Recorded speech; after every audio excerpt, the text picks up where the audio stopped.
this is his track here, and this is actually his, looks to be his front track because it's slightly round. And now compare it to this tiny little back track, and that is Shadow. That's his mother. Franklin's, I'm talking, just hold on. So there we have the tiny little track of Shadow, very, very fresh. So definitely exciting stuff. At some point I am going to have to hop off the vehicle and track around, because I definitely didn't see them coming out on the road on the other side. So there's a very, very good chance they are still in that block. I'm going to do a bit of a loop around.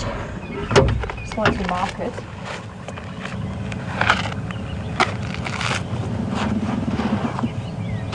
I'm just leaving a mark in case some other vehicles want to come and help follow up.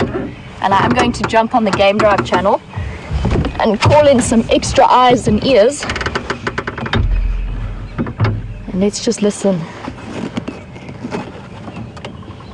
Now those tracks, judging by how fresh they are, they have been driven over, but that doesn't necessarily mean that they're all that old. They are in this block somewhere. But leopards, of course, if they really want to, can move incredible distances, especially if Shadow had a kill somewhere and has come to call him. And if you are joining us for the first time and you're not too sure who I'm talking about or what I'm talking about, I'm talking about a leopard cub who is now a year old, so still somewhat dependent on mom, and his mother Shadow, who I've been told is somewhere in the region of 9 years old. And this is actually her first cub that she's raised to this age.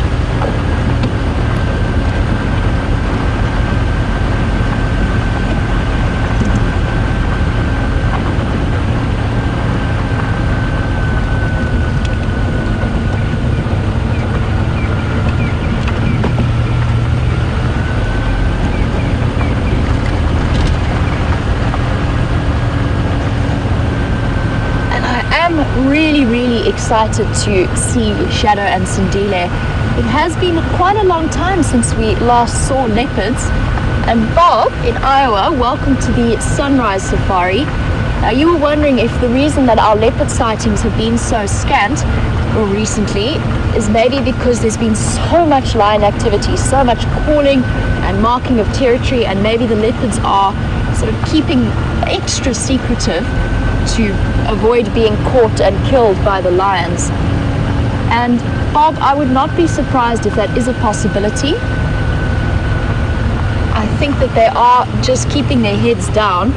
I mentioned before that I didn't think increased lion activity would have too much effect on leopard behavior, because lions are a threat regardless of the mood they're in.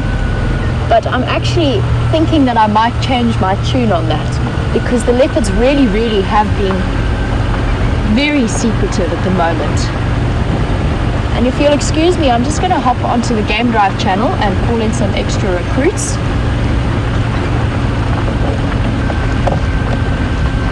I just want to make sure they haven't popped out somewhere here.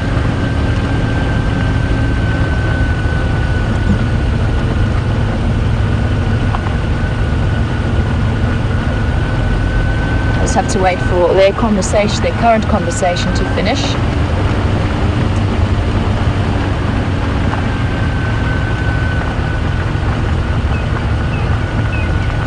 And I would not be at all surprised if they're hidden in this drainage line somewhere.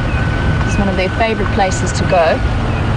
So I'm definitely thinking that at some point I'm going to have to go for a bit of a walk. Stations I've got in Konzo for Shadow and Bantuan, crossing Gowrie Main into Boyers, just a couple, maybe 100 meters to the west of the junction with Rebecca's Road.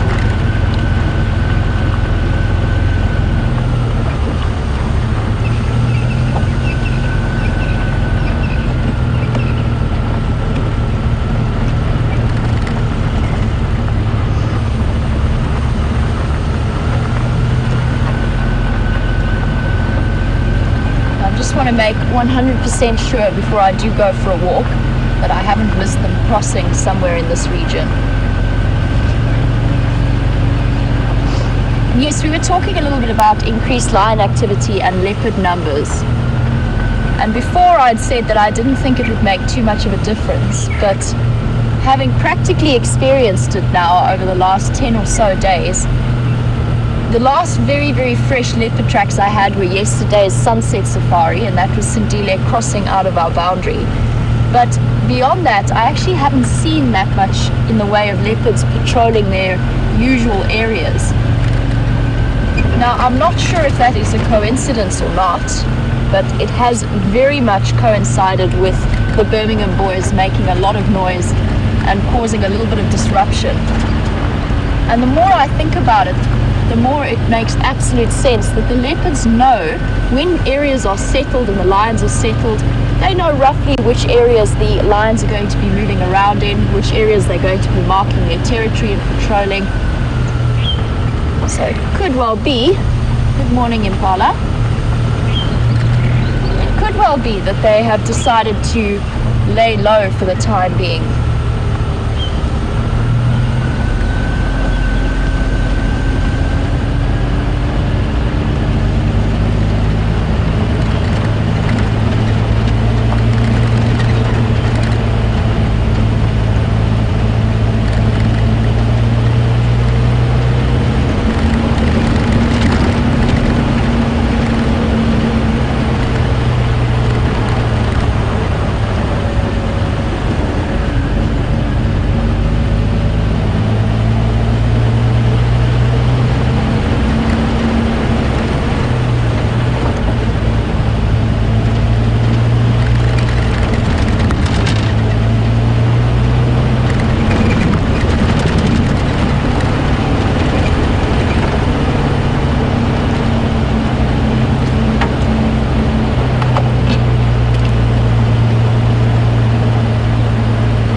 Keeping a very close eye out for any cheetah tracks.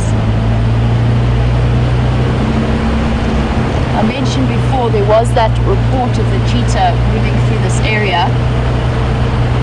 Cheetah can cover enormous distances during their average sort of daily travel. But I do still want to double check Impala planes. That's what I was looking for.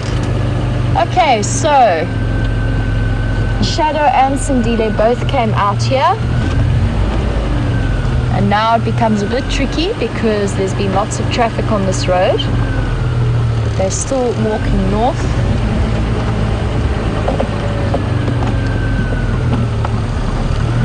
Nkonzo for Shadow and Bantuan come out onto Triple M, Mobile North. I'm following up.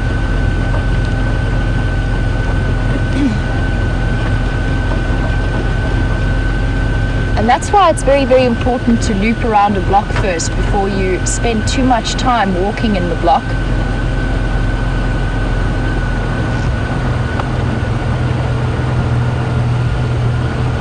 And these tracks are very, very fresh. If they haven't been driven over on Triple M, and this is where they are, and it looks like they go off into Arathusa, so I'm just going to switch radio channels. Just make sure that there's no updates from this side.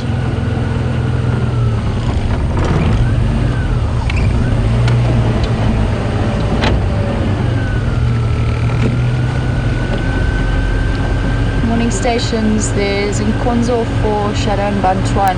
Looks like crossing Triple M into Arathusa, just south of Knockthorn Link.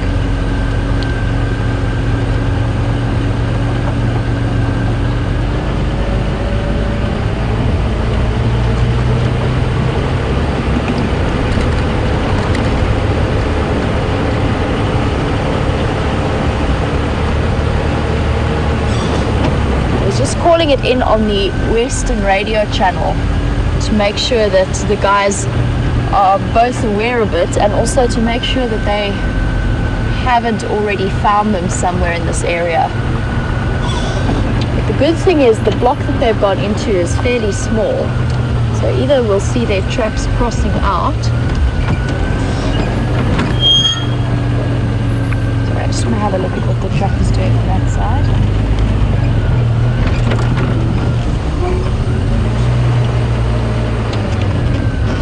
He's telling me to come.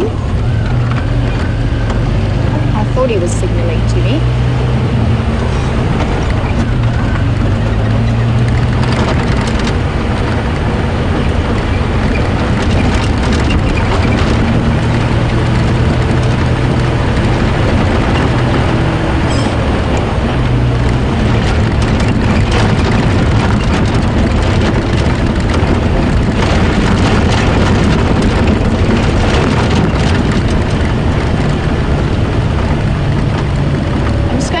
Have a quick chat with one of the guides.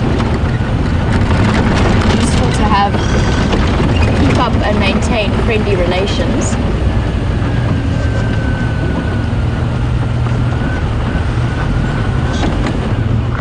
Morning, morning. How are you? Morning, man. Good, good. She's in the car, so just cross here now, and could you alarm calling now around open area? Sure, thank you. Just take this road and I'm going to take that way. Awesome. In the block here. Awesome, awesome. Thank you very much. Morning, guys. Okay, so we've got some really useful information from Roy as to where Shadow has gone off to. They've just crossed now. So let's head into the open area and then listen for alarm calls.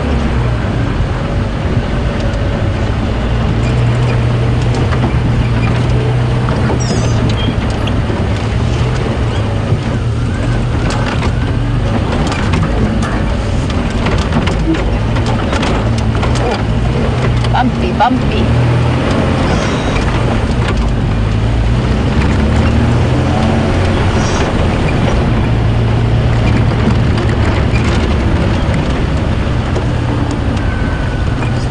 Trucks.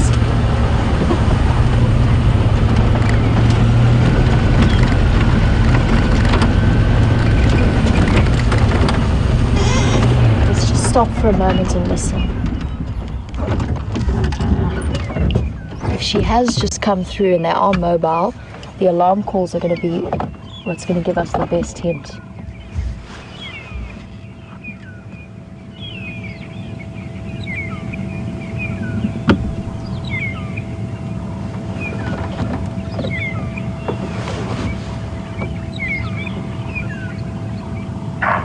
There we go. Okay, let's head in that direction.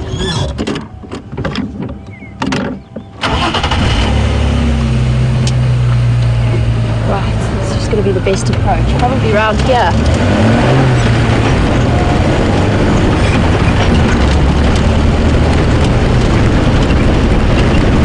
I was listening to the kudu barking. They are letting us know that she is in the area.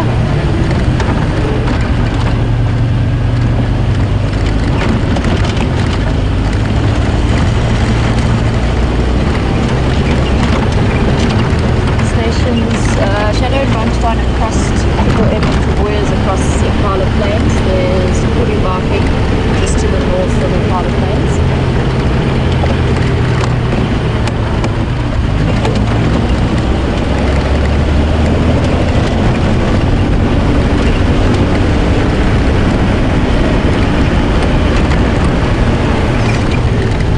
Unfortunately, I have to take the long way round.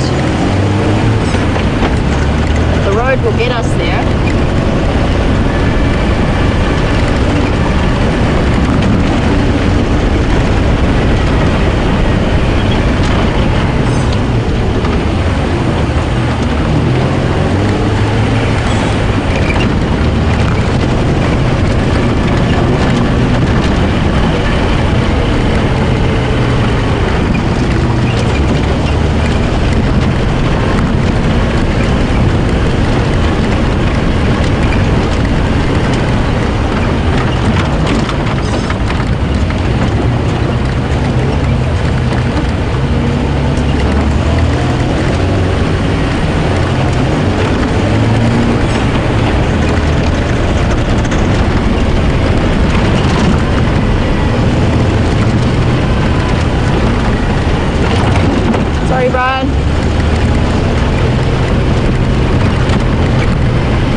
Yes, please.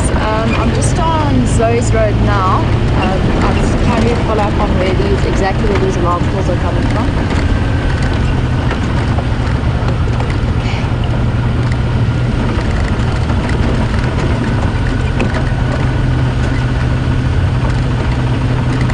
Possibly if you can come down Impala towards Impala Plains, so it joins with Balanites.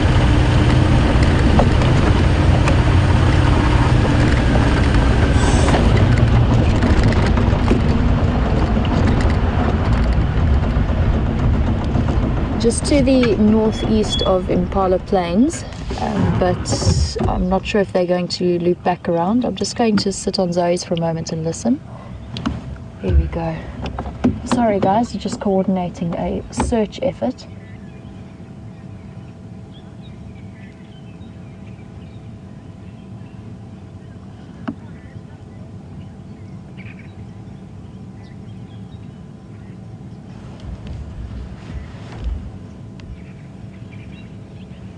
And I think because we are right between the two blocks and the kudu calling is right between the two blocks, it might be worth driving in a little bit and just having a look around. Just going to go back a little bit.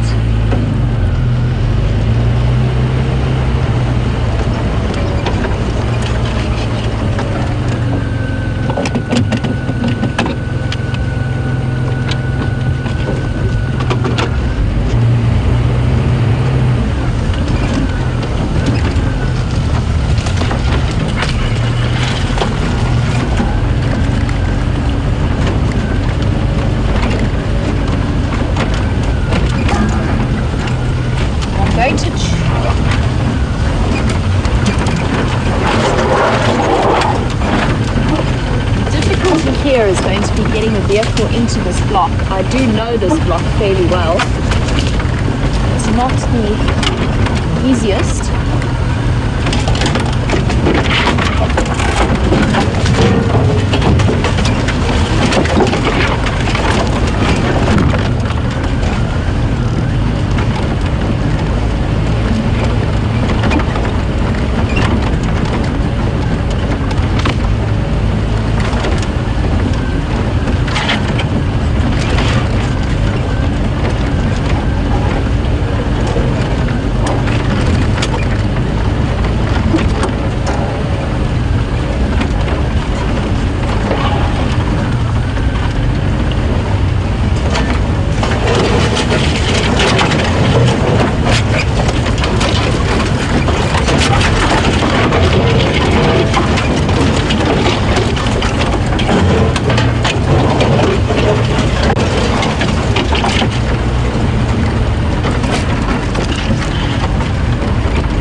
This is very, very loud, but the fact that the kudu are barking tells me that I'm not going to interrupt any kind of hunt.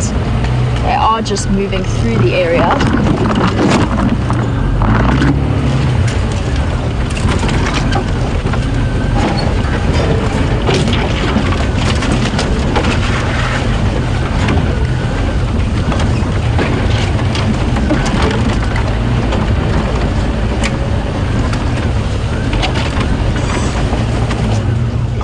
For a moment and listen again. Hopefully the birds at least will give it away. Or the squirrels. They are definitely somewhere in this block.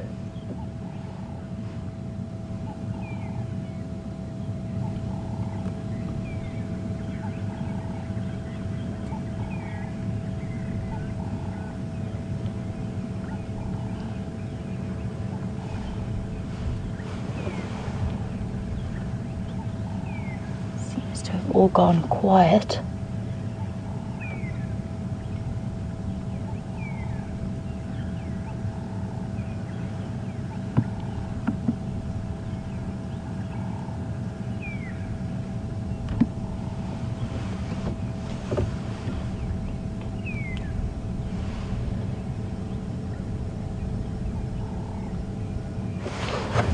let's continue on our search, roughly in the direction of where I think those kudu calls were coming from.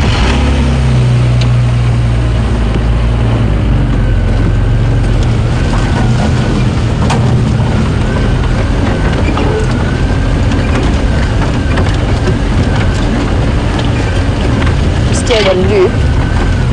The kudu calls were further in that direction from my position.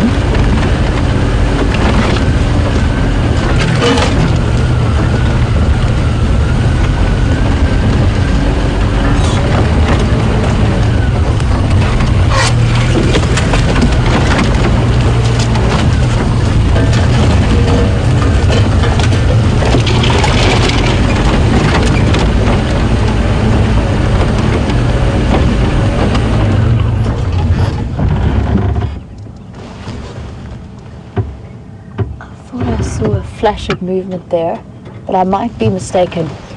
Now this block gets very thick, and it's going to be much easier for me to get out and take it on foot and have a look around. I'll move through it much faster than I would on the vehicle. And so for now I'm going to send you back across to Steph, and I'm going to hop out and continue our search for Shadow and Sindile, and I'll be back with you a little bit later, hopefully with these two mysterious leopards.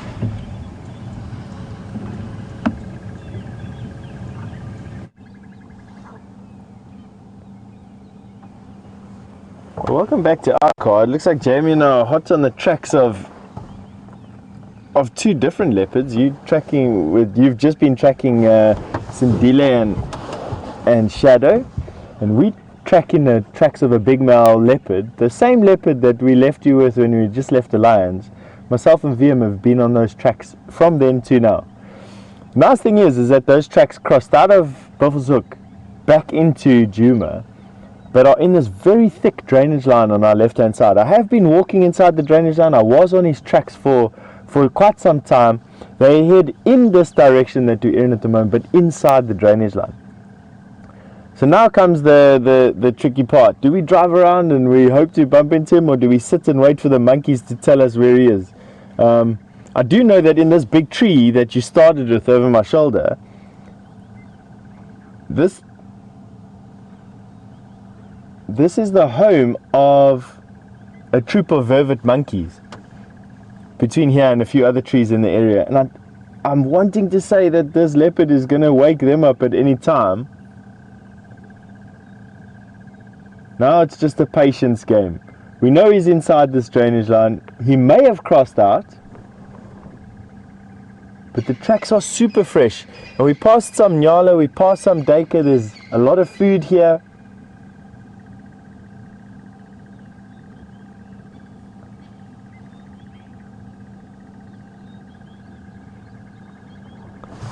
So now it just becomes a question of listening.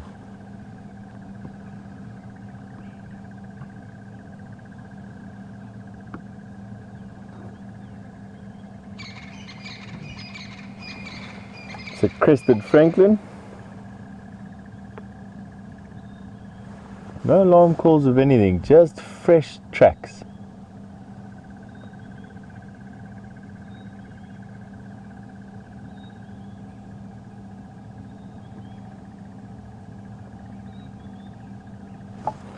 Finding these big cats is very much a patience game. He's walked quite a distance from when we found the tracks. I mean, I don't know where he's come from. We just found his tracks when we saw the lions. He may have walked far. He may be resting up in the drainage line behind us. But what we are going to do is we're going to make a slow loop around this block and see if his tracks come out anywhere on the road.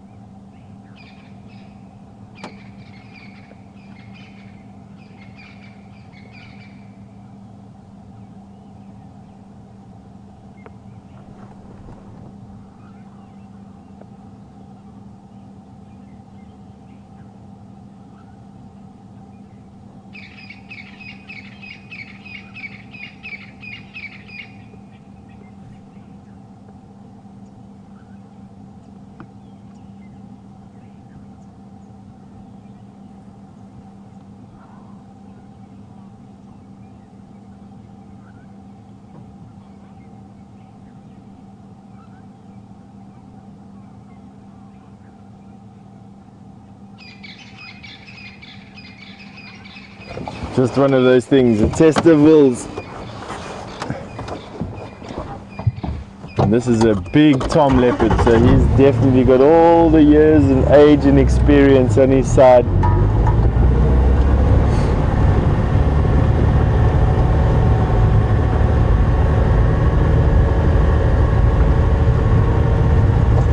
Well, I've marked in my mind where those nyala are and where that duiker is,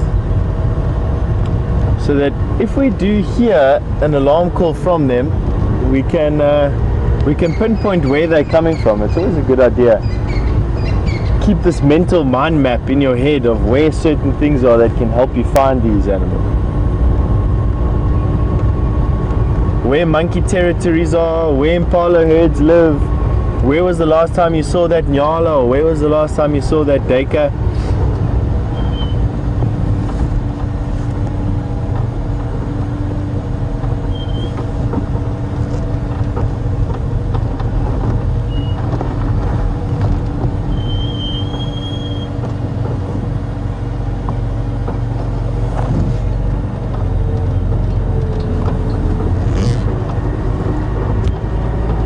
Some hyena tracks.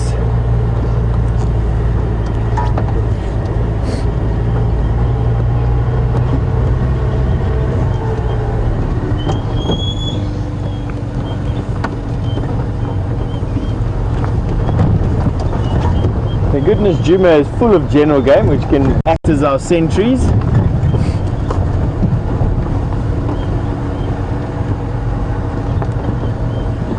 See what comes out over here. Take another listen.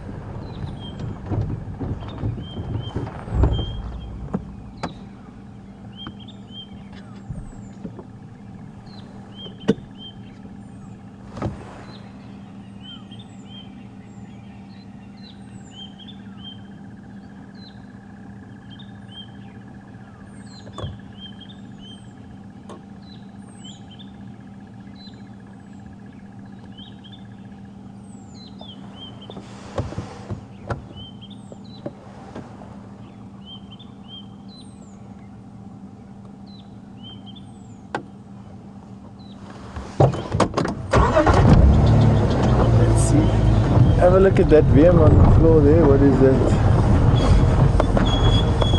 Hyena track, yeah? That appears to be hyena. Okay, so we've got a hyena track on our left hand side, not too much of a problem. Big hyena track.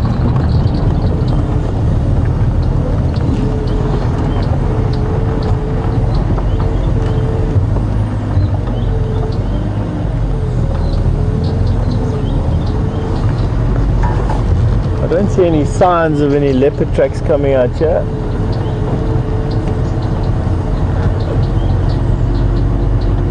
There it is. Can I look back? At the actual cat, the trap.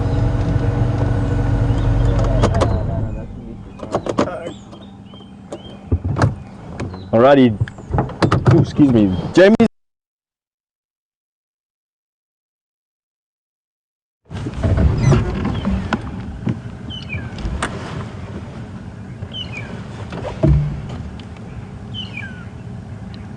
Definitely not the leopard I was expecting to find, but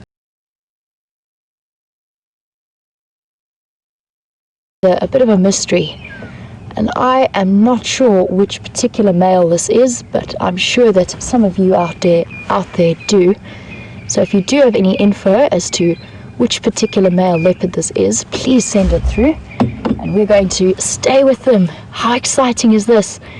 We thought we were going to get Shadow and Sindile, and I still think we might. They are somewhere in this area. It sounds as though Shadow has made a kill and has come back to fetch Sindile. But it's very possible that this male is also heading in her direction. He's just marking his territory. So let's stay with him.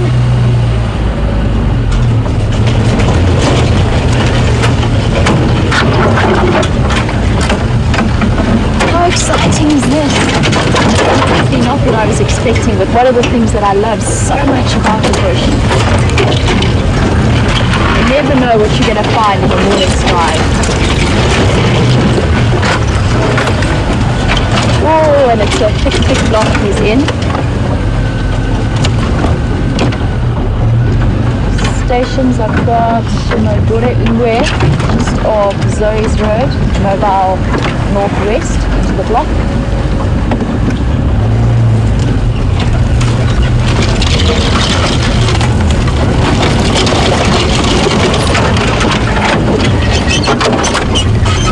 Yeah, that's affirmative. You will probably hear my movie's audio. Quite a lot block.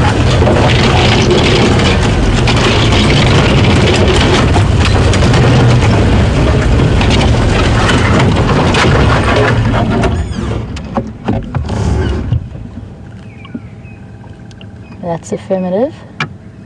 And I think this might be Tingana. I'm still getting to know the leopards, and I'm sure some of you know the answer to this question. And he's definitely looking around for something. And I'm almost certain that it is Shadow and Sindile that he's looking for, especially if she's made a kill. Look how spectacular he is.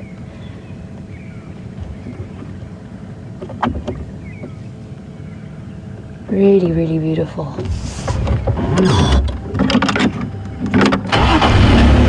Stay with him.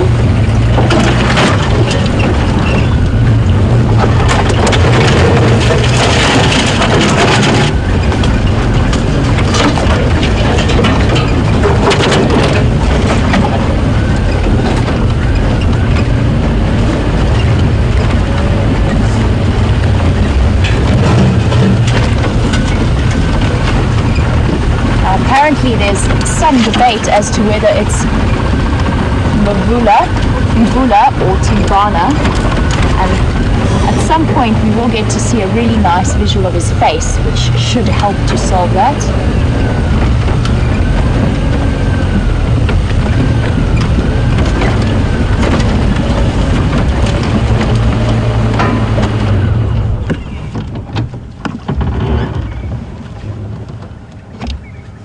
Sorry guys, I'm just calling in some help just in case he does disappear into this thick block. I can't get ahead of him just yet. It is very, very thick, so we're going to have to stay behind him until he does reach a slightly more open area.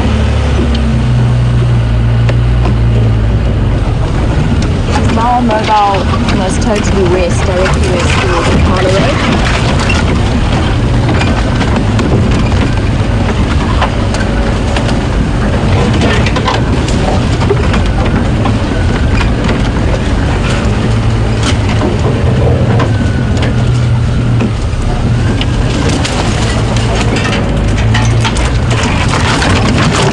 Halfway between, I would say, and a little bit north, so maybe a bit more towards the left. I'll keep you updated with this video.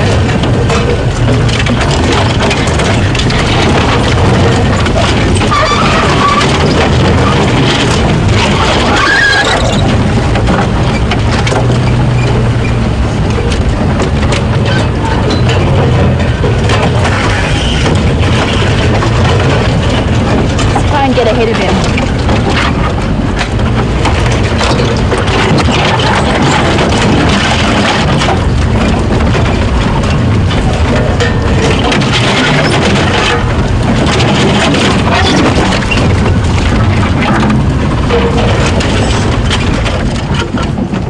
Wow.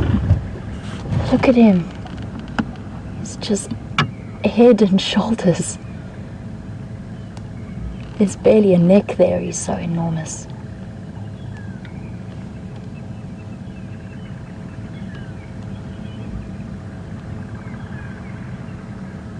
Flehmen grimacing in response to a scent. Could well be shadows. Oh, and there's kudu barking. They've just seen him or smelt him.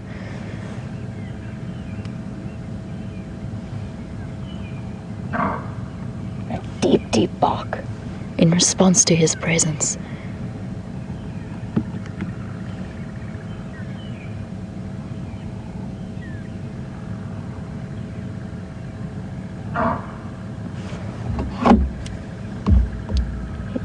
If you switch off your mover and you listen for the kudu barking, that's where I am.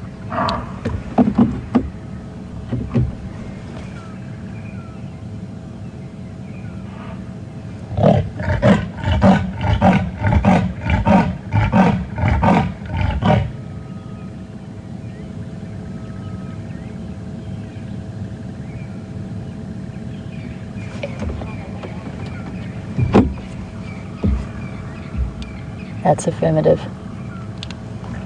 Sorry guys, it doesn't matter how many times you hear that sound. It still inspires the most incredible feeling within you. That was so cool. He's out patrolling his territory. He's changed direction completely. I think he might be looking for Shadow and Sindile.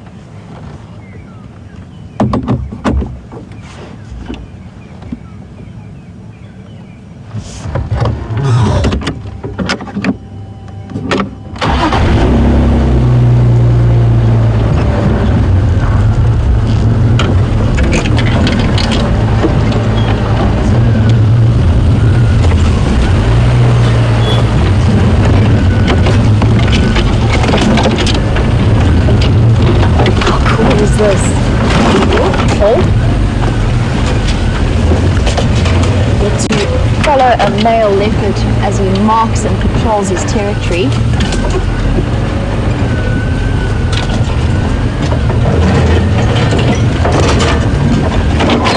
The census seems to be that his ears are not tattered enough to be in bula, and he's got a lot of skin around his neck, which potentially indicate that it is Tingana.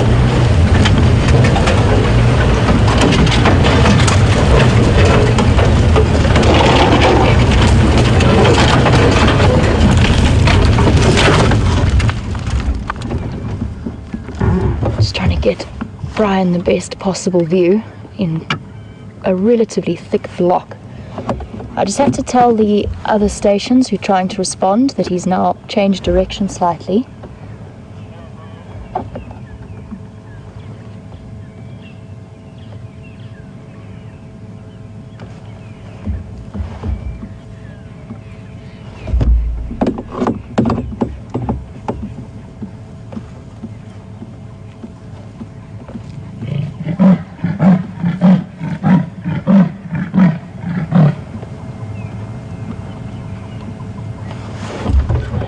Definitely don't want to lose him. He's almost certainly calling possibly to another male, but I think he's calling to Shadow.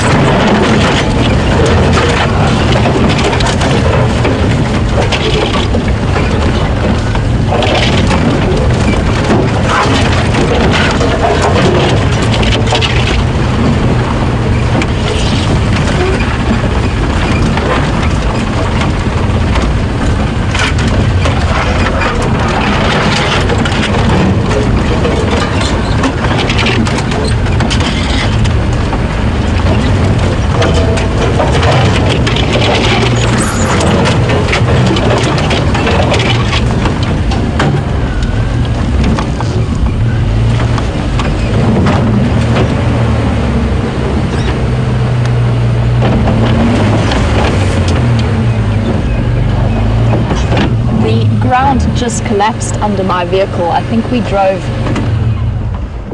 over an aardvark hole that is just completely opened up underneath me, and I'm going to just call the guys to let them know where the leopard is so we don't lose him. We did just collapse completely into a hole.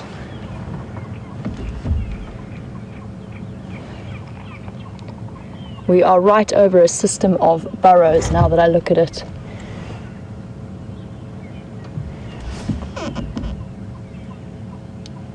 Diana or Asima, my vehicle is stuck in a hole.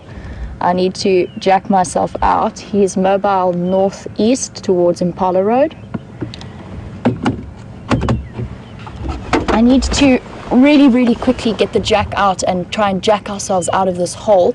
So we're going to cross across to Steph, and the other guides are following up on where he is, and hopefully we don't lose him.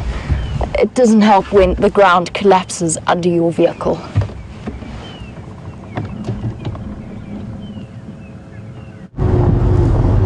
Sounds like you've been having a crazy time with Jamie. Exciting stuff, eh? Well, it's not that exciting with VM and myself. We've just been and had a look in the area to see if the tracks of that male leopard that we're tracking actually come out of the block that we last see his tracks in. And I don't know whether it's good news or bad news to say that his tracks don't come out of the block, which means that he's in all likelihood still in this thick bush in this drainage line on our right hand side. It does mean that I'm not going to be going very far from where we are now. I'm almost convinced that this male leopard is still in this area. The tracks were very fresh, on top of our hyena tracks. They were a different color to the substrate around them. There's prey animals here. We just passed impala. I know there are monkeys here. I know there are nyala here. And it's just now just a matter of time. I know Jamie's going to be jacking herself up out of that aardvark burrow that she drove into, so that you can carry on with your sighting with Tingana. It shouldn't take too long. These things do happen in the bush. It happens very often, so don't worry too much. While we're waiting for Jamie to extricate herself from that situation, we're going to sit here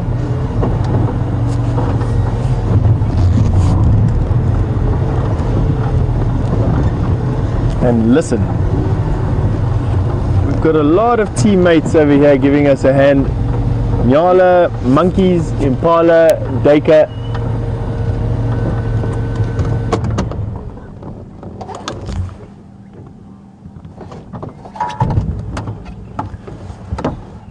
As the temperature starts to increase, so the activity of the flies starts to increase.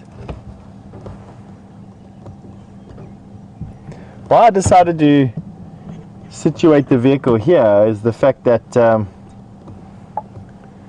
anything passing by I will get notice of.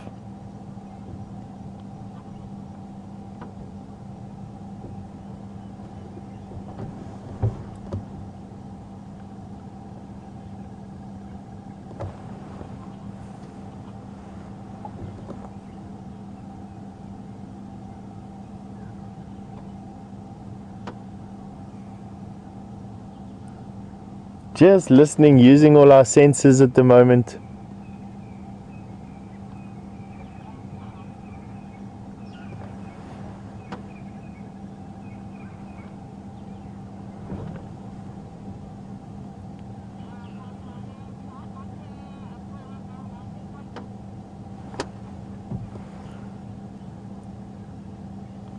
This area is very good for leopard. I've tracked leopard here a number of times.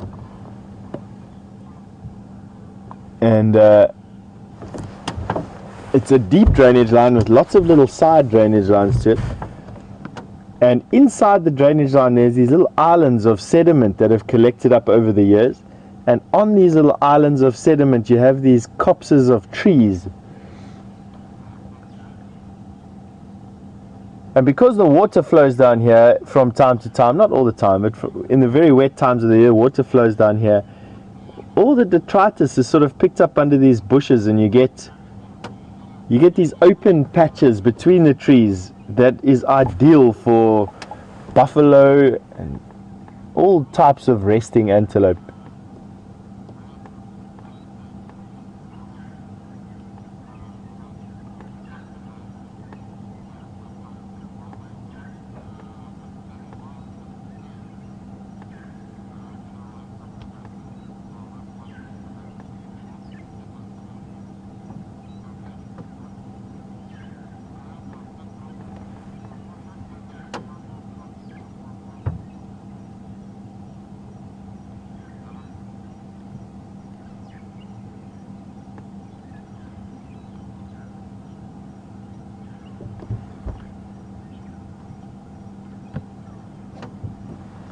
We got some go-away birds that are busy calling down the, or up the drainage line.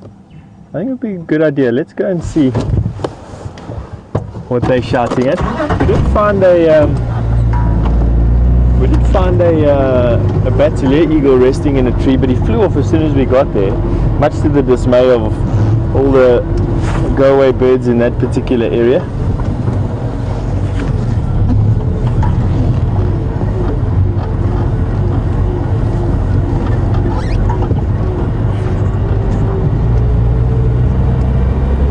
Trying to have a look for our monkey friends. I can't see them today. They're not jumping around in the trees here where I'm expecting them to be.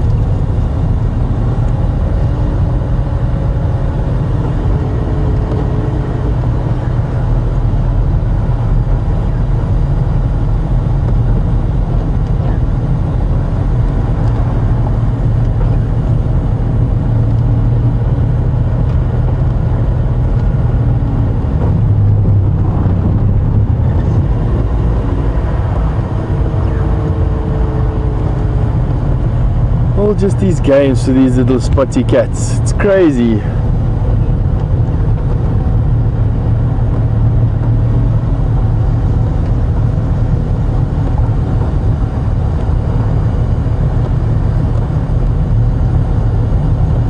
Would be a big piece of luck for us just to bump into him in a gap here on the sand. Or him to come sailing out of the bushes. There's a lorry.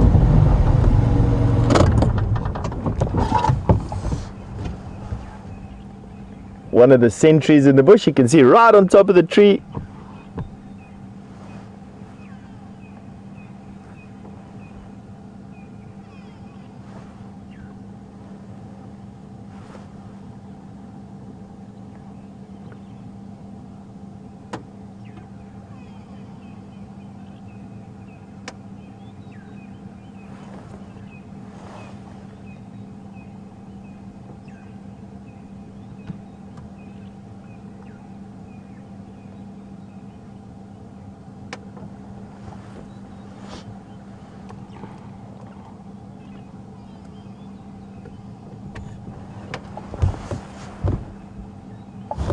Not shouting at anything at all.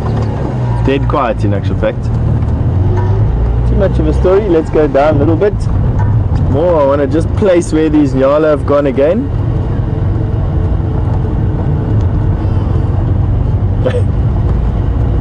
As we started moving, the grey louis decided to tell us to go away.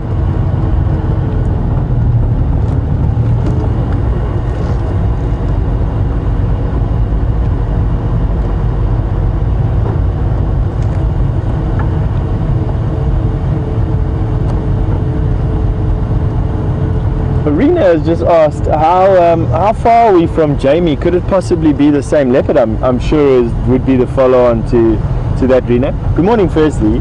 And secondly, we're not that far away from one another. I think as the crow flies, we're probably about 3 kilometers away.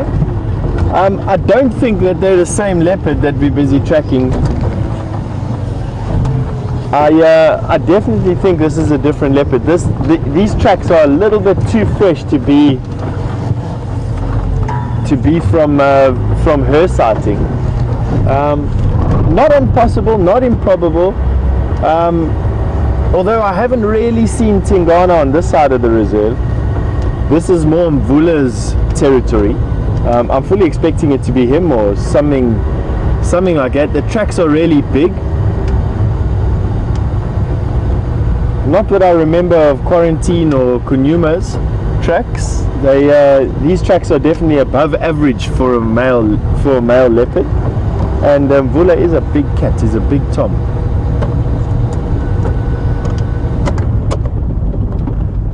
Squirrel. Yeah.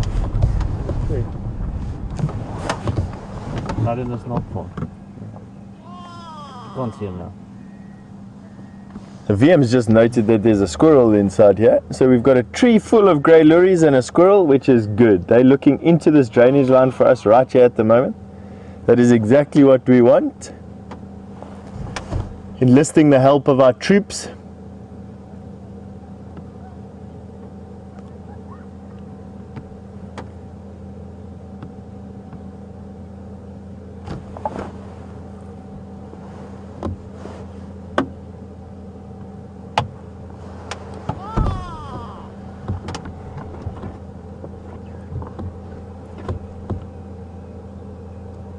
Almost time for me to get my smoker out here again. Flies are starting to become active this morning, I tell you. No, Jamie's car doesn't attract as many flies as yours. That is an absolute truth. I think it's my bald head is attracting the flies. We saw it with the buffalo yesterday. Lots of flies around, big shiny bald buffalo.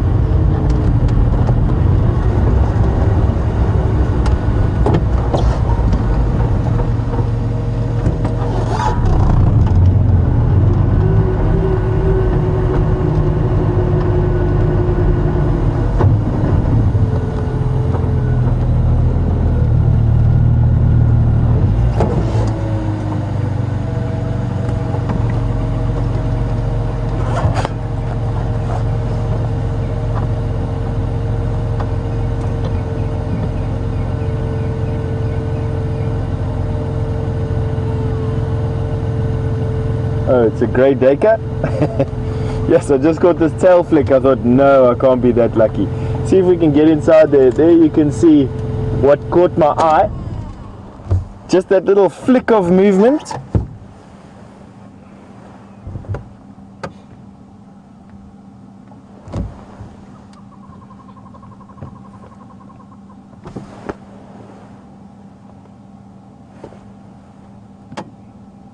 And that's a grey daker busy eating some seeds in that Tamboti thicket.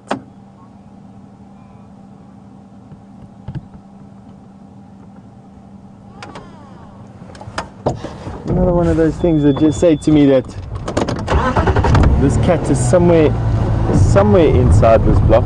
There's just too many prey species around for him to have moved through here already.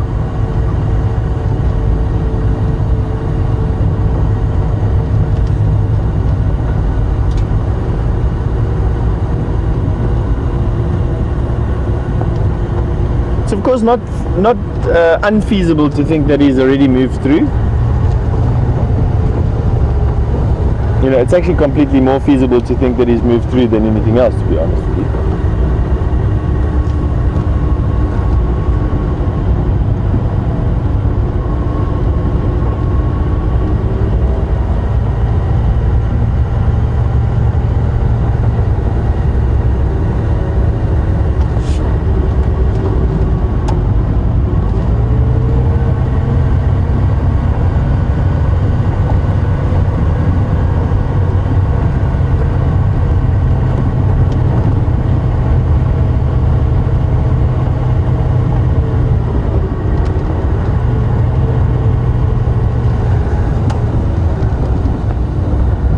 Let's go down here and see what's inside this little drainage line quickly.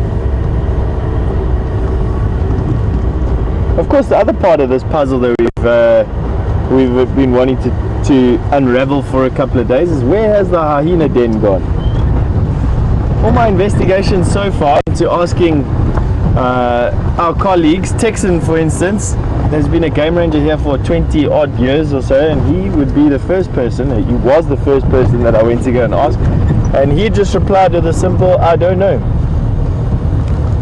Which means that these hyena have managed to give us all the slip, which is unusual. Most rangers are pretty much on top of these things, can ferret it out. Hyena are very difficult to track. I'm just going to go under this tree, and elephant has broken the branch off of his knobthorn.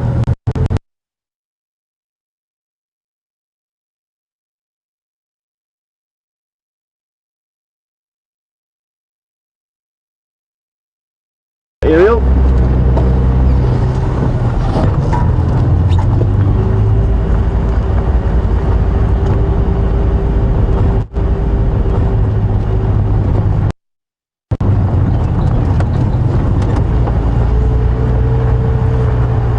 And yeah, we just don't know where these hyena have gone. I think they may be on a den site on the eastern side of the Mulwati. That's what I think they've moved to. We're not seeing a lot of tracks, not as many tracks of hyena as we used to when the den was close to the camp. Definitely it seems as if they've moved off somewhere. So now it just becomes a trick of following tracks backwards and forwards and seeing where tracks overlap one another. And that is what I've been keeping my eye out for the last couple of days and up to a week. Where you have overlap of tracks, it's generally a good sign that there's a hyena den in the area. Hyena, they don't like to walk the same road twice. In actual fact, they try and avoid walking the same road twice if they can.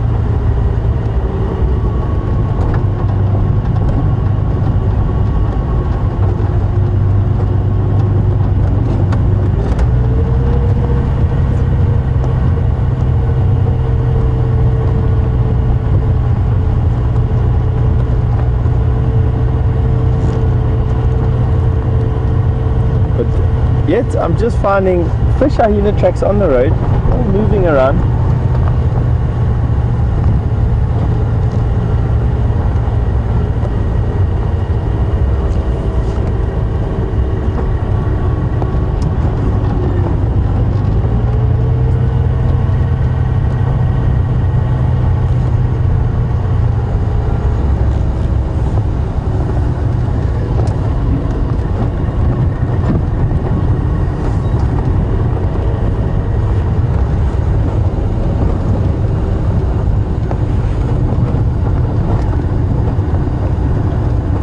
Amazing how just within a few short days, literally a couple of days ago, right here where we are now, there was the Nkahumas on a dead buffalo and the Birminghams causing absolute chaos in this area, chasing around the Styx Pride, killing their cubs, roaring their heads off, chasing the Matimbas around. Talking about the Matimbas, I haven't seen the Matimbas in quite some time. I haven't even heard where they are at the moment. I would imagine that they're hanging around with the Styx lioness, especially if they've got a cub left over. I haven't seen those lioness at all.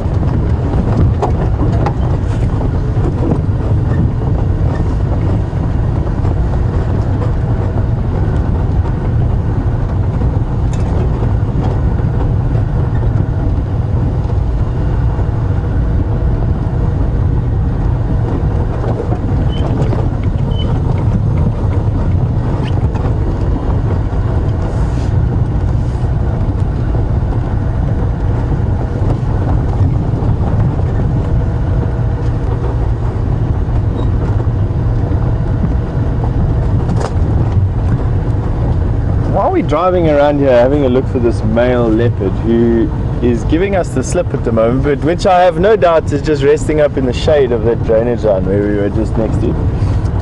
Paul from Los Angeles has asked, a couple of months ago we were, look at those squirrels there while I have a chat. A couple of months ago we were concentrating most of our show on Kunuma and quarantine and Karula, and you're quite right to make that note, Paul, that we haven't seen quarantine Kunuma or Karula in quite some time, and the emphasis has sort of shifted over to the Birmingham boys, the Styx Pride, the Nkahuma. Kunuma and quarantine were Karula's cubs, and they reached maturity. And it's natural for them to move out and go and find their own territories, especially to male leopard, far away from their mother's territory. And we saw that over the period, literally it happened almost overnight. Unlike lions, this happened almost overnight. Tingana and Vula came onto Djuma. They spent about a week here, and literally quarantine and Kunuma disappeared. From what we hear, they're hanging around in adjacent reserves and doing very well. Karula has always been quite a secretive cat. Although most of her territory is inside Djuma, with a little bit into Buffelshoek and Torchwood, she is a cat that is absolutely doesn't like walking on road. She doesn't like being found, and we do find a lot of female tracks in her territory, but it quite often doesn't result in us finding any of those or any sign of her in actual fact, other than a few tracks before she crosses out again. So I hope that answered your question. I hope that Karula is pregnant. She seems to be mating. We seem to have seen her mating with a couple of males over the course of the last few weeks. Her body might be battling to take. She's not the youngest leopard anymore. And sometimes it does take a little bit of time for leopard to fall pregnant. I'm hoping that she is carrying some babies in her belly. And I hope that she gives birth on Juma again, because it would mean that we have some resident leopard for a while they grow up. For the moment, we've just got the normal leopard activity. And I'm going to place emphasis on the fact that I said normal leopard activity, because that's exactly what it is. We've got a couple of adult females in Shadow and Karula on the property, and we've got a couple of adult males in the form of Tingana and Mvula on the property, with a few nomads. We've got that shy Manuleti male that's come in, and we sometimes get tracks of a male leopard again on our eastern boundary, which may or may not be Kanuma or Quarantine. Tough to say. But this is normal. Normal is to have 3 or 4 leopard on your property, especially a property of this size. And you see them from time to time as they move through the bush and leave passage of their signs, or signs of their passage. This morning my brain is everywhere except for in a straight line. Please excuse me on that.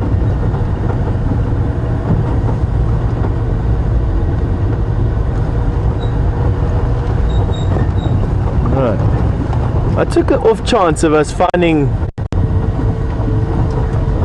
some tracks of this male leopard that we're busy tracking. Maybe he jumped across a road, maybe he ran, changed direction drastically. But his tracks absolutely don't come out onto any of these roads where we've been at the moment. And it just further cements my impression that I think that this male is lying somewhere inside that drainage line where we left it.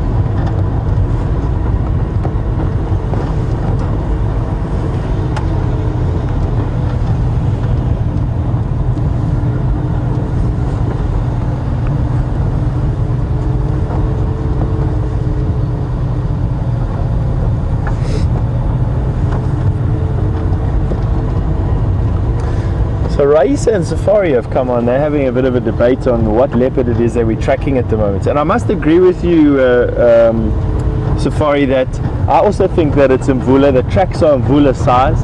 The tracks are in slap bang in the middle of where we know Mvula to occur, and for his territory to be. We also know that Tingana is busy pushing up from the Arathusa side, which makes sense for Mvula's tracks to be here in response to that pressure. And then Raisa has made a comment that says that we haven't seen Mvula since he stole a kill a couple of months ago. And that's true. I can't remember the last time we actually saw, or I actually saw Mvula was probably in April. No, May. Admittedly, I don't go on as many game drives as I do, or I should be doing. But yeah, we don't see him very often. Male leopard in the Sabi Sands have territories that are around about 5,000 hectares big. Now let me put that into perspective for you. 5,000 hectares for a male leopard is around about what the lion prides in this area have. So you're looking at anywhere from, we've got lion prides of 6-7 individuals over here at the moment with their tending males, occupying the same area as one highly camouflaged, very secretive cat in a leopard.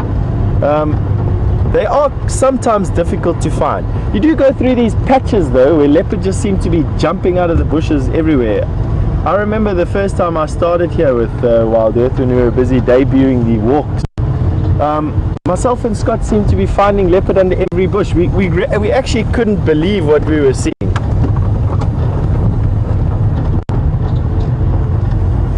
Everywhere we went, there was just leopard jumping out of every bush. Karula was jumping out of the bush, and Mvula jumped out of the bush. We were seeing Tingana. We saw Quarantine numerous times on foot. And that was just literally in April, May of this year. Now, seem to be in a bit of a leopard drought. Although for those of you who are going to be following me over the next couple of months and years, me having leopard droughts is a very common thing. It's a common occurrence I've had in my career. I seem to have these droughts from time to time of a variety of different animals. It is a very big I don't take it personally anymore. My teammates generally use it as a goad to get me to rise to the occasion, but I just find it quite funny. I've yet to determine the source of my bad luck, whether it's walking under ladders or staring into mirrors or whatever it is from a superstition point of view.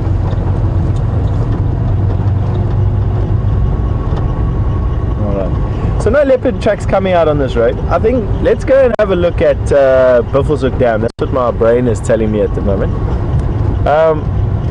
The reason for that is that, I mean, I'm just cancelling out options over here. We're cancelling out the fact that this cat may have carried on in his original direction rather than turning off, even though I was expecting him to turn off where he did.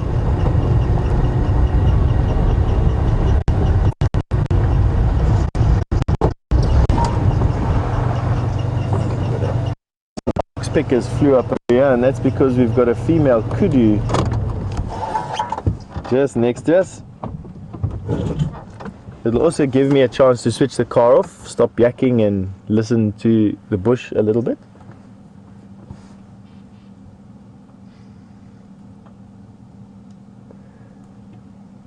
My sweetheart, why are you eating the driest leaves that there are?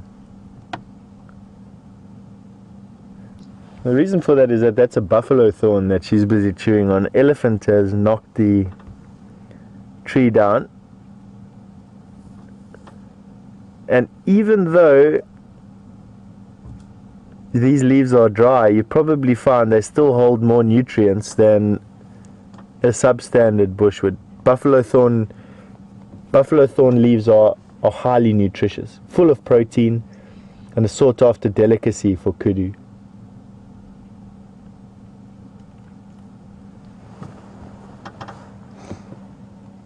Not in bad condition. Hips are sticking out a little bit.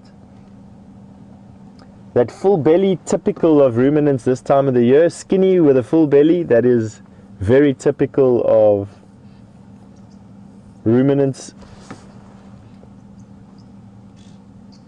in the middle of the dry season.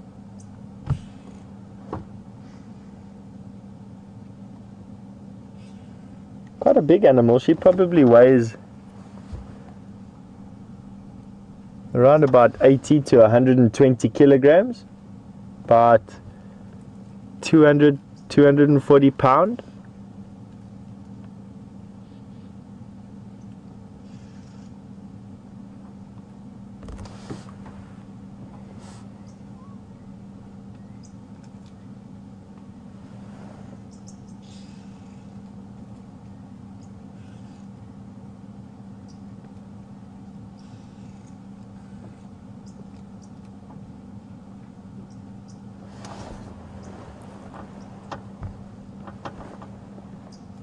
Using those delicate lips to pick off the leaves literally one by one.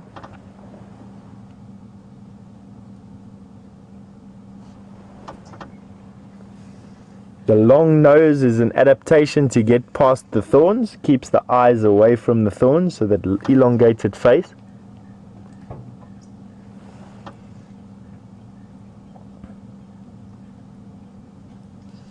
One ear on us. Pink in the middle, which is diagnostic for the kudus, and no horns. Females of this species have no horns, just the male, these beautiful corkscrew horns. Now, female kudu are very rarely alone, and I have no doubt that there are some more kudu around here. There has to be. It would be very atypical for this female kudu to be on her own.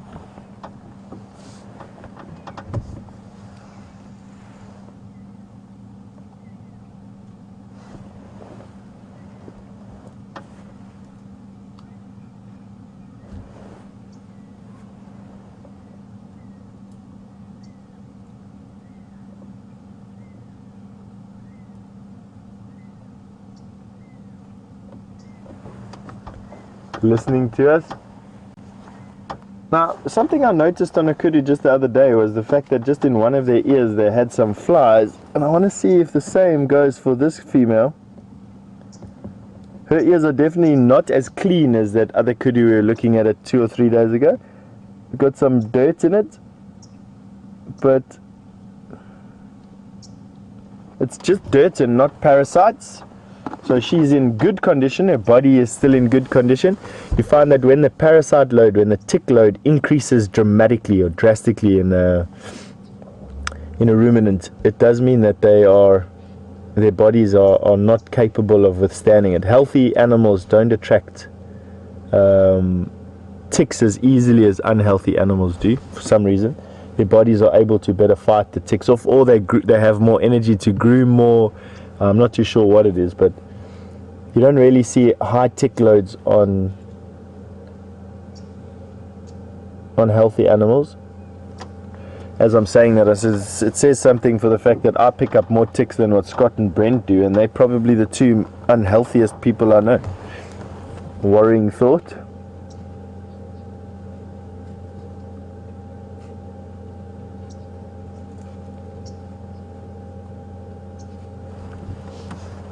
Anyway, she's moving off, and it's our cue to move off as well. Had a good listen now around the bush.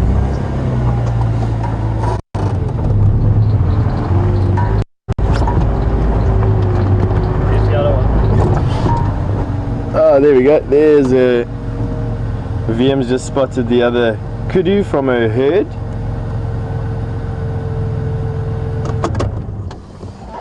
So there. So pretty typical. Couple of female kudus around.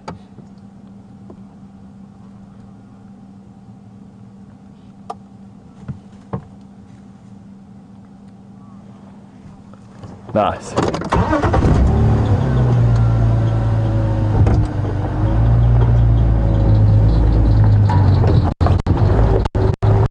I still think that we can have a look at Buffelshoek Dam.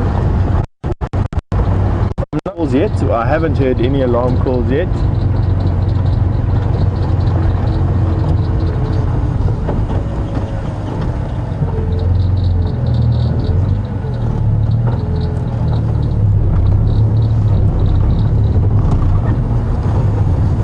And while Jamie's busy getting herself out of that hole, she's still stuck in that aardvark hole. It was obviously a bigger hole than what we anticipated. Can sometimes be quite difficult to get out of those holes. You've got to jack the car up, it's dangerous. You've got to get a spare tire into the hole, you've got to lower your car down onto that spare tire. You've then sorry you got to lower your car down onto that spare tire, and then you've got to pack up everything when it finishes again. And of course there's all the variables of sticky jacks and spare tires that don't want to fit into the hole, and you've got to find sticks, your car falling off the jack. It can be quite a mission.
While we're busy driving, of course, you're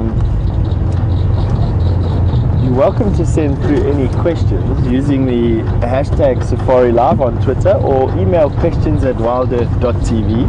And Dave in Toronto has done exactly that, and asked me a question about carmine bee-eaters. Do we have carmine bee-eaters here, and would it be possible to see carmine bee-eaters on drive? Dave, yes, absolutely. We do get carmine bee-eaters here. They are migratory intra-African migrants, which means they stay inside Africa. We will be able to see carmine bee-eaters around Christmas time, January to February. They come down here to feed primarily on termites, and then they head back up to Botswana and Zambia. The most impressive carmine bee-eater sightings that I've ever seen have been in the Okavango Delta and in Zambia in the South Luangwa National Park, where these carmine bee-eaters actually tunnel into the banks above the rivers, and you can actually float your boats down right next to these you can actually float your boats right down next to these banks, these nesting banks, and have these clouds of birds flying around you. So Dave, I think if you were to go to the South Luangwa National Park in October, you would definitely be surprised at the clouds of carmine bee-eaters literally at the end of your fingertips. They fly around you in these huge clouds. It is honestly a sight to see if that is what you want to be doing in Africa. Otherwise, we'd probably be able to show them to you on the show in about December, January. Late December, January is when they come down here for the termite fest. So many birds come for. In actual fact, the birds that come the furthest just for the termites would be the steppe eagle and the steppe buzzard. Come all the way from the steppes in Russia and fly all the way to South Africa just for termites. Can you believe it? Get enough energy in a few short weeks to make it worth the trip all the way back there again to go and breed in Russia during their summer. Although from what Alex tells me, it's not quite the dreary place that we grew up to believe. I have in my mind the fact that Russia is just this one endless expanse of cold and freezing grey snow, when it's anything but that, especially in summertime. All thanks to Alex that's been educating me about his country. Oh, and James's recent trip.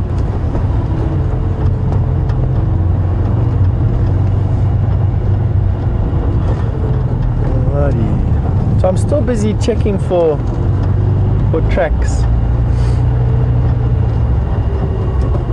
We are a bit away from where we saw those last fresh tracks, but I'm going to be heading back into that area now.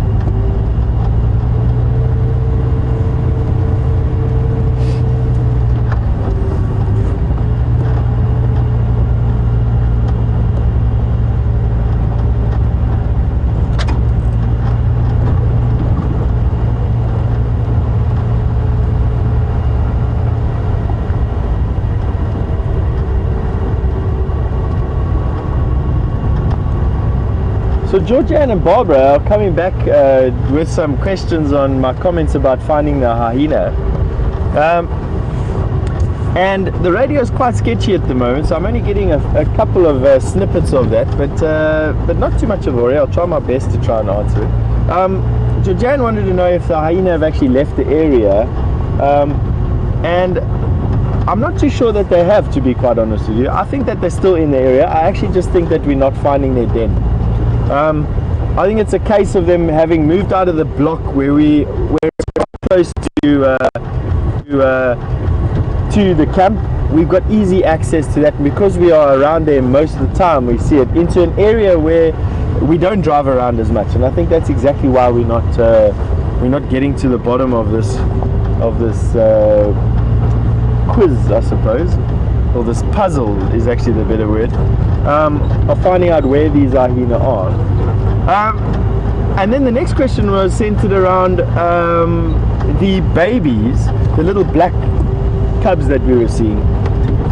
If they had to move, would they move far away, or would they be picked up by their parents?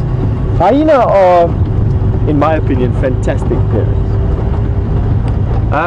But part of this being a fantastic parent, I suppose, is being or having tough love every now and again. And our hyenas they have quite a tough love strategy, and the babies, especially those black ones, would be expected to walk as far as they were capable of walking, and only in the last little bit through exhaustion will the mother hyena pick them up and take them the rest of the way.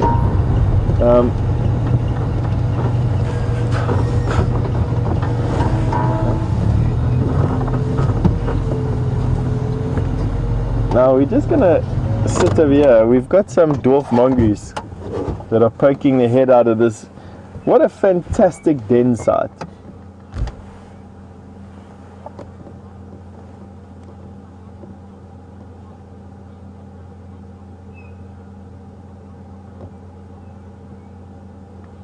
This guarri tree and a milkberry are growing on top of this termite mound, and in the roots of these two trees some dwarf mongoose have excavated themselves a home. We spent some time with some dwarf mongoose on yesterday afternoon's drive, and once they get used to you, they can actually become quite comical to watch.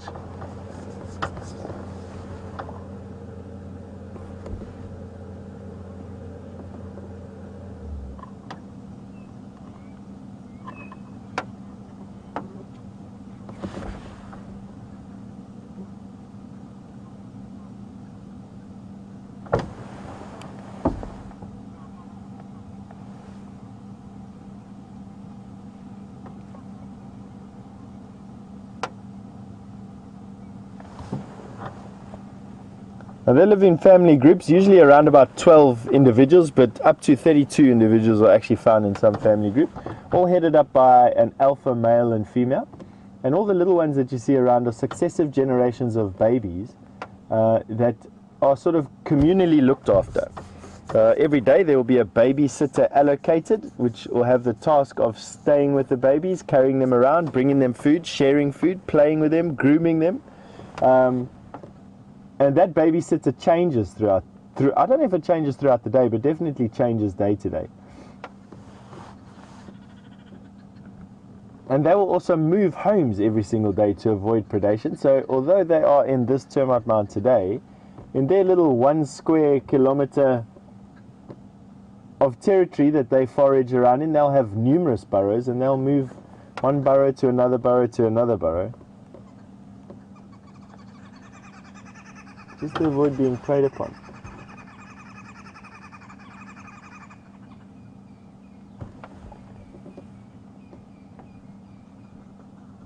Now these are not to be confused with meerkats, which you also find in South Africa, but meerkats you find up on the inland plateau. You don't find them in the low-lying areas close to the coastlines. You just find them and on the fringes of the Kalahari itself. And we get the southern Kalahari into South Africa. It stretches into the northern Cape province and into northwest and a little bit into the Orange Free State as far as I can remember. And it is increasing in size every year. Luckily for me, it is my favorite place. The entire Kalahari Basin is one of my favorite ecosystems that I've visited in South Africa. Between Namibia, South Africa, Botswana, a little bit of Angola,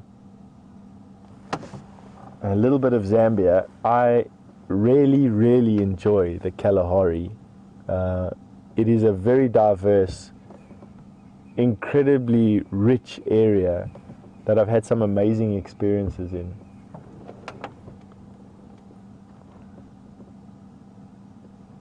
You've got a youngster that's picked his head up. Now they'll be resting out here in the early morning sun, just getting themselves organized for the day.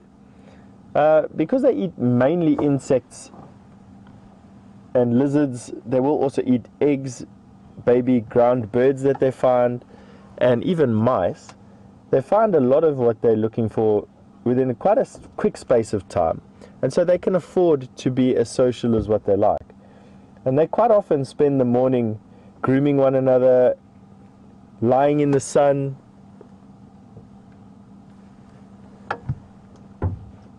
rest and relaxing, as you can see them doing in the entrance there to their burrow.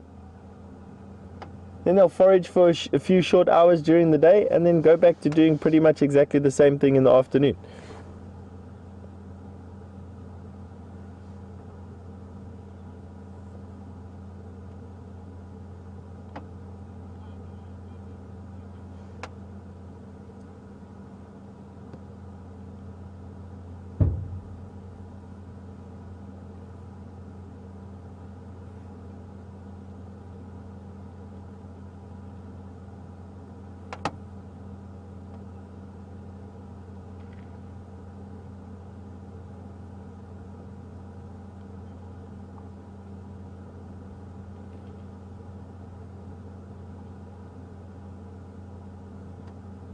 Very awesome. Good sounds of some elephant in the distance. I think let's carry on with this road and see if we can bump into them.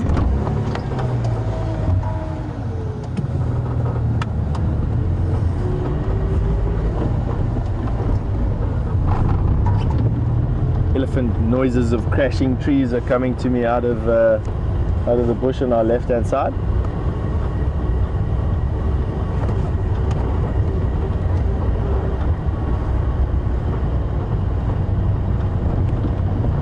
It's almost time for me to have my weekly groom. The little bit of hair that I've managed to grow on the side of my head and on the side of my face, I'm going to be cutting short probably today. Sunday is the day that I do that.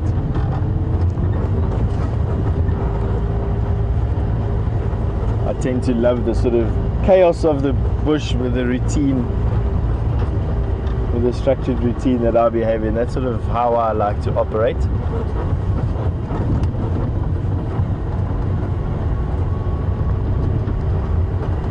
This area that these elephants are in is an incredibly tough area to get a car into. I'm not going to stick around for too long in this area if they don't present themselves. The reason being is I want to get back into that area, into the immediate area around where we last saw those leopard tracks. As far as I can tell, he hasn't left that block. Temperature at the moment is picking up quite nicely. There's a lot of prey species around that block that we were at, and if I were him I would have lain down, moved, but at some point he is going to disturb something, and I want to be in the vicinity when he does, so that he can help us pinpoint his position. To just sort of aimlessly run through the bush is doable. It's effective. But with Jamie stuck where she is, not really an option for me right now. But not to worry.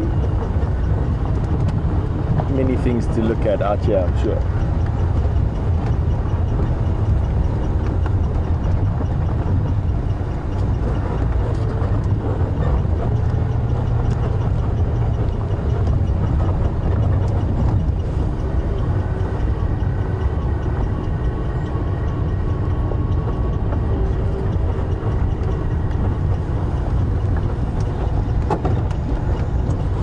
And look at this. This is exactly the same den that we were at yesterday.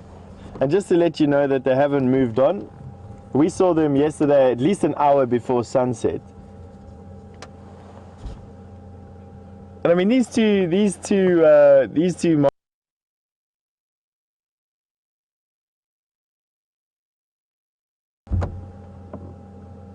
they're one of the more common of the mongoose species. They're actually one of the more common mammal species that we see out here, barring impala, I think.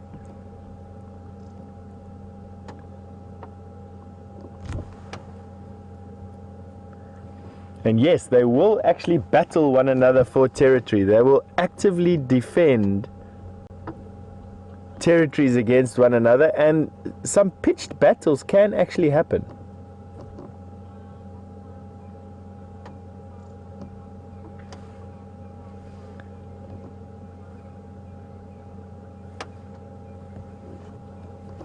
But anyway, I think let's carry on. Now the temperature has increased from an hour and a half ago from 11 degrees centigrade to about 18 degrees centigrade. So today seems like it's stacking up to be a warm day. I think that's around about 55 or 65 to 80 degrees Fahrenheit already, I think, around about there.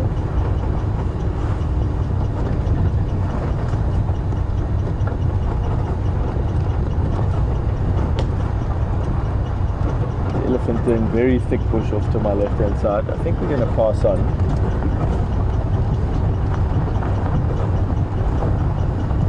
This one is standing right next to the road. I think it's going to be virtually impossible for us to get to where these elephants are. Oh, there we go. I can just see one in the distance.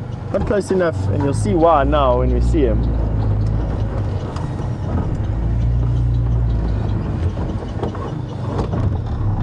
You can have a look at that bush over there. Have a look at what we'd have to drive through. And there's a big drainage ditch between us and that elephant. Definitely not an easy task to get to. I can see 2 elephants from where I am, but I'm sure that there are more of them. That's just the back of one of them. Have a look at this bush.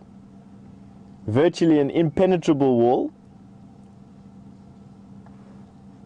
And there's a big drainage line, a big gully between us and the elephant. Have a look at that.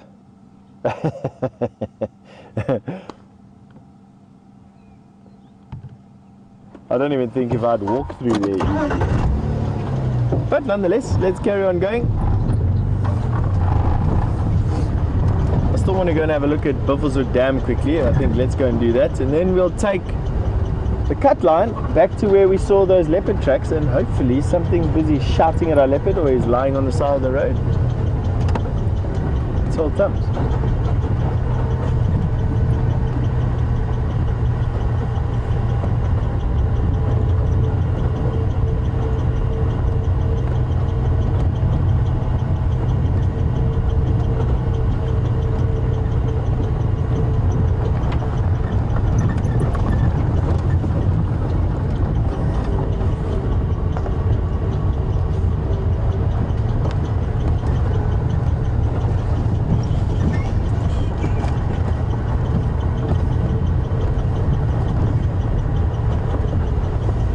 Nice day. There's a coolish breeze that's blowing. When I walked out of my room this morning, I actually was quite surprised at the temperature, but it warmed up quite quickly. So I don't know what's happening in the country. I do know that there's been a cold front that came through Cape Town yesterday, and that it was absolutely freezing there yesterday. Lots of rain, wind, icy cold water. Not my favorite place this time of the year.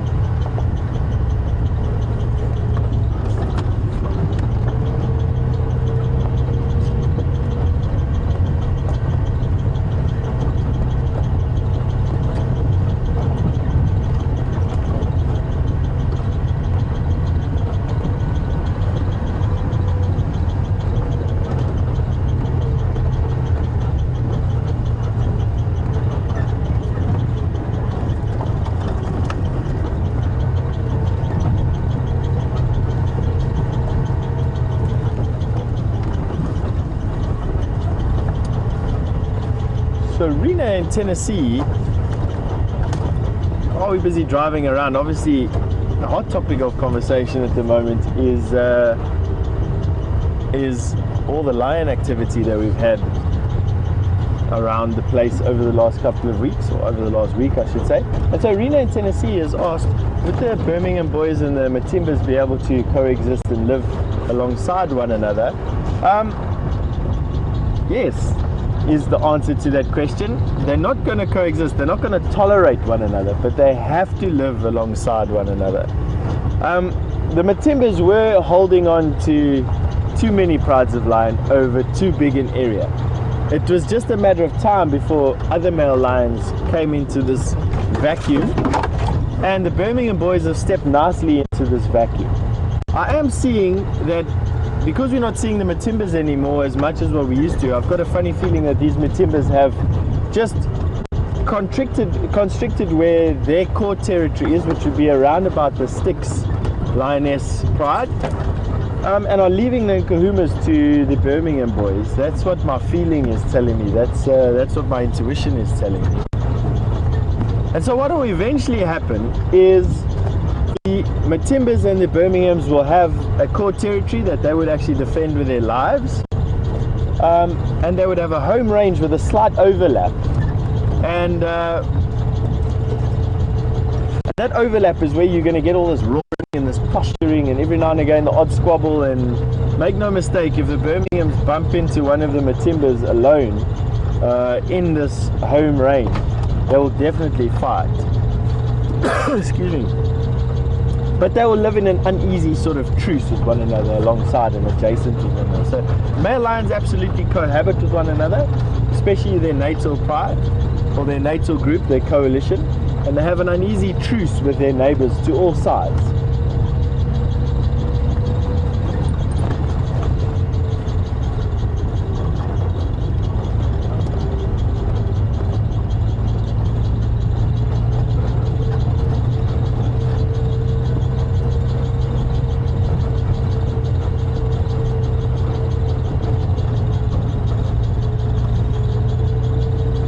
Cobian has asked a similar question, only given the two prides a bit of a name. The Majingalan males and the Matimbas and the Birminghams are basically the male lions that we see here, and the same answer applies to that question. It would be an uneasy truce. The Birminghams are coming in to muscle their way into this territory. Once they've figured out where their boundaries are, where their core territory is, and they've settled, then the Majingalans and the Matimbas and any other male coalition that's around this area, their home ranges are like an amoeba. They'll be growing, and there'd be pressure on the one side, and then they'd also respond to pressure on the other, and the home ranges are constantly shifting around their core territories. But basically the same. Once the Birminghams have settled and laid claim to a particular area, they will absolutely be in sort of an equilibrium, let me say, with the male lions around there. The Matimba's territory is going to shrink, and I'm sure because of this power vacuum that's existed, the Majingalan's territory will also shrink a little bit. Have a look at what's happening here at the dam. Ooh, the flies, man, they are really starting to heat up. And surprise of surprise, nothing much happening over here, just one hippo. Bob, as James affectionately calls him.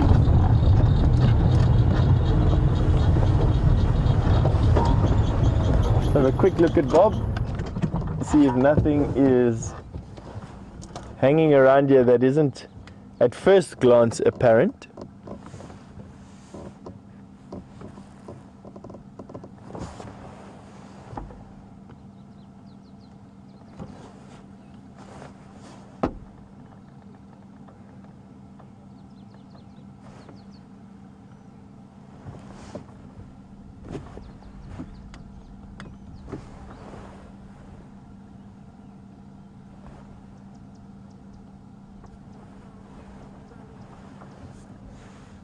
There's Bob, just chilling in his pond.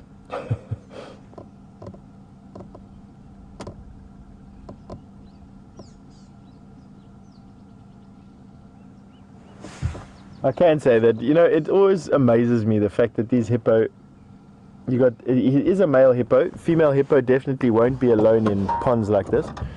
And how they can just sort of exist on their own. They're contact species. They love socializing, but this is obviously a male not holding the most prime territory, and also not able to cut himself out females that want to stay. So I would say that he's definitely a mature bull, but he's still a youngster. And as he gets older, he'll definitely start cutting some females out, probably from the females in Sydney's dam out near the gate, or maybe even goes down to the Manuleti to go and cut himself out some females from there. And if you go up to the bird over there, it's a pied kingfisher, we may be able to see him fish. I doubt it. He doesn't look like he's fishing from where he is.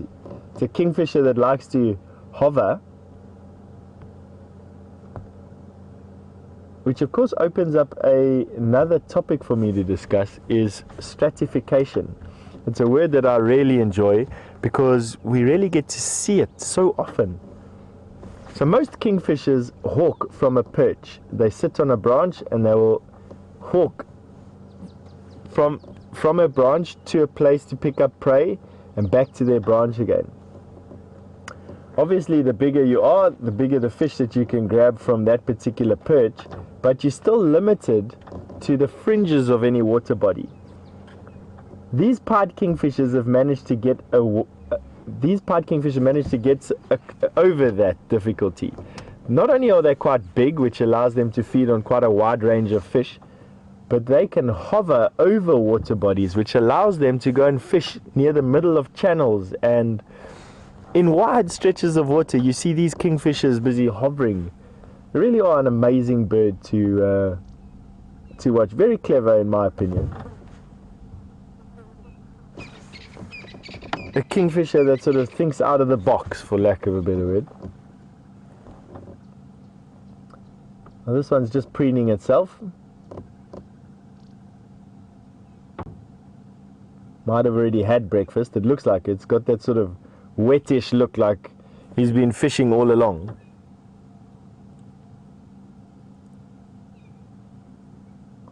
And all those nests that you're seeing there in the tree, those are all red-billed buffalo weaver nests in this greenthorn.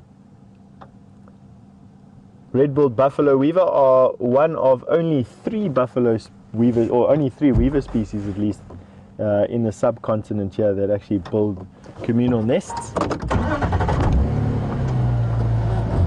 And these messy nests are all chambers, many chambered homes of one pair.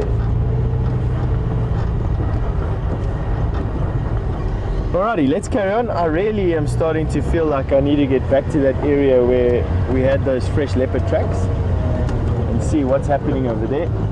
By now something must have happened. And I have just had a report from the final control. Tara was busy telling me just to let me know that I can tell you that Jamie's doing okay. Her vehicle is still stuck, but we're just going to go through a dip. Signal's going to get a bit bumpy, so I'm going to stop talking. We'll catch you on the other side of this dip again. Don't go anywhere.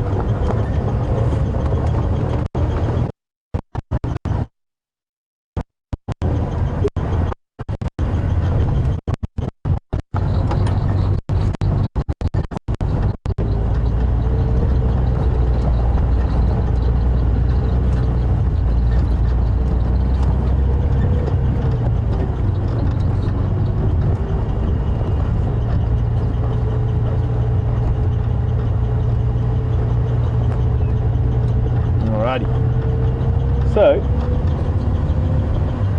the signal should be better now. And now you know what, I've completely forgot my train. Excuse me, this morning crazy with my memory for some reason. So Jamie is doing okay. She's still stuck in her termite, in her aardvark burrow, which is it must have been a big crash that you guys have had. But Eugene has managed to go to the rescue. So the Eugenius, or the Eugenie as we like to call him, is going to go and work his magic over there, and he's en route to go and give Jamie a hand. Obviously 2 hands are better than one. I'm sure they will get out quite soon. For now, myself and I'm going to head back onto Cutline.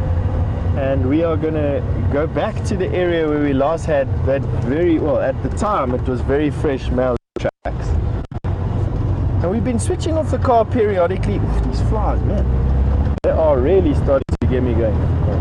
If nothing else, I'm going to develop the world's biggest shoulders from smashing myself in the head all day.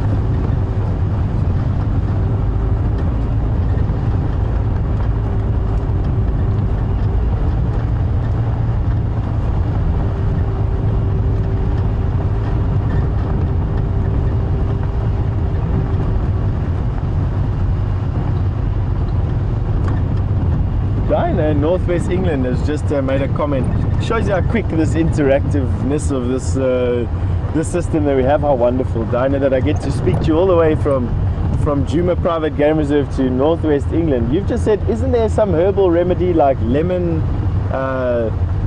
it's you've got some or other type of lemon leaf. That's where you are, and you use that as a repellent. We have citronella out here, very similar.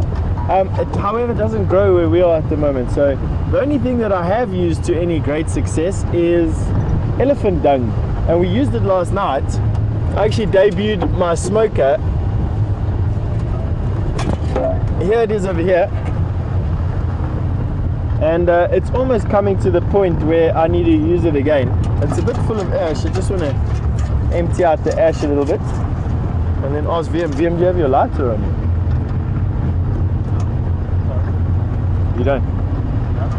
The reason why I don't have, so I'm just going to have to suffer through the flies. I don't have a lighter with me at the moment. VM doesn't have his lighter with him at the moment. And The non-smoking drive.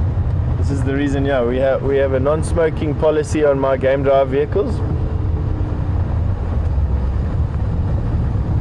And for that reason, I can't light any elephant dung, and I can't chase the flies away. So I suppose I'm shooting myself in the foot with that policy, but anyway.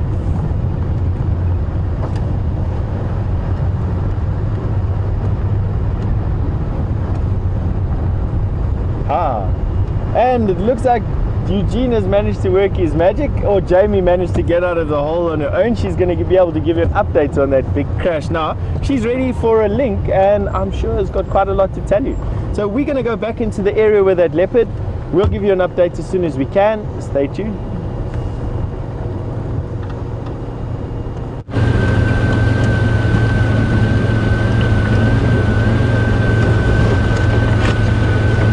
Welcome back, and as you can see, Brian and myself have finally made our way out of the slight predicament that we were in. So while I was driving, we must have driven straight into a couple of disused old warthog burrows, probably started by an aardvark and then finished off by the warthogs. And as we drove over it, it collapsed completely underneath us to the point that the base of the car, the chassis of the car, was almost sitting on the ground. And despite our best jacking efforts, we couldn't quite get it up and about on our own, so we called in Eugene, and Eugene came flying to our rescue. And after a little bit of sprinting through the bush to try and lead him into where we were, as we were right in the middle of the block, we managed to get him in. And we very, very carefully negotiated and planned our way around it so that he wouldn't drive into the same minefield I did. And as we started jacking, Eugene got a little bit stuck. The Mahindra disappeared into a hole as well. Luckily, we were able to dig it out and pack it up. And unfortunately, during this event, Eugene suffered a slight scratch to his arm due to the logs that we were stuffing underneath the wheels. But we are out and about. It was quite the adventure. And I'm now on the search for Tingana. Last seen heading in this direction. Checking very, very carefully for his tracks. There's been a bit of traffic on this road since we were last with you. I'm just wondering where he decided to head from the last position we saw him in.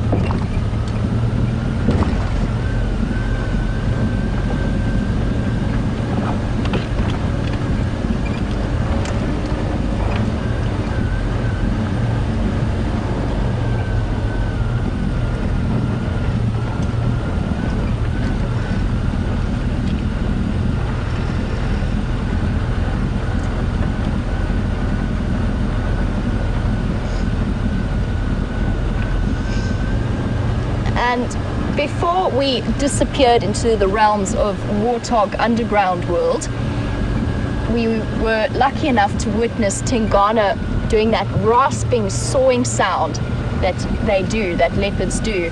And Carol, welcome to the Sunrise Safari. You were wondering what he was doing and why he was doing it. That's a very typical territorial call from both male and female leopards. They will both do that, although the male leopards are generally the ones that create that incredibly deep rasping sound, and it goes on for a little bit longer than the females. And in that particular circumstance, although he was definitely patrolling and marking territory as well, I also think that he was calling to shadow. So if you were with us from the beginning, of the sunrise safari. We were actually on Shadow and Sindile's tracks before we found Tingana, and that was what the kudu had been barking at. So we got slightly sidetracked by following those alarm calls, and I think he was searching for Shadow, who I suspect came back to fetch Sindile and take him to a kill. And Mavis, you wanted to know that if he was calling for Shadow, would she call back? And I think in this case she definitely would, since we do strongly suspect that Sindile could well be Tingana's son for a start, and we have heard reports of them sharing kills together in the past. They have been seen together, all three of them feeding together. So there's a very good chance that Shadow would have responded to him, but her call would have been slightly softer and quite possibly too soft for us to hear.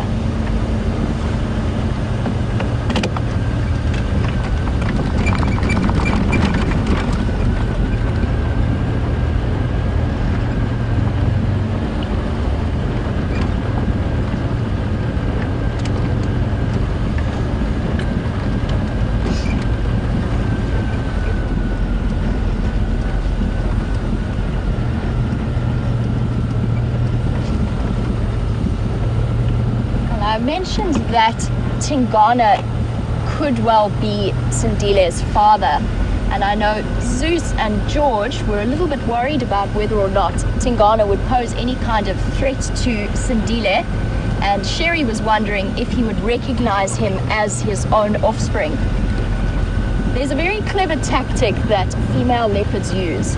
When they do come into estrus, they will try and mate with as many males in the area to ensure that none of those males know whether or not they are the father of her cubs, and thereby completely reducing and sometimes eliminating the risk, unless it's a marauding male coming in from a different side, reducing the risk that their cubs are going to be killed by a male who is looking to propagate his own genes.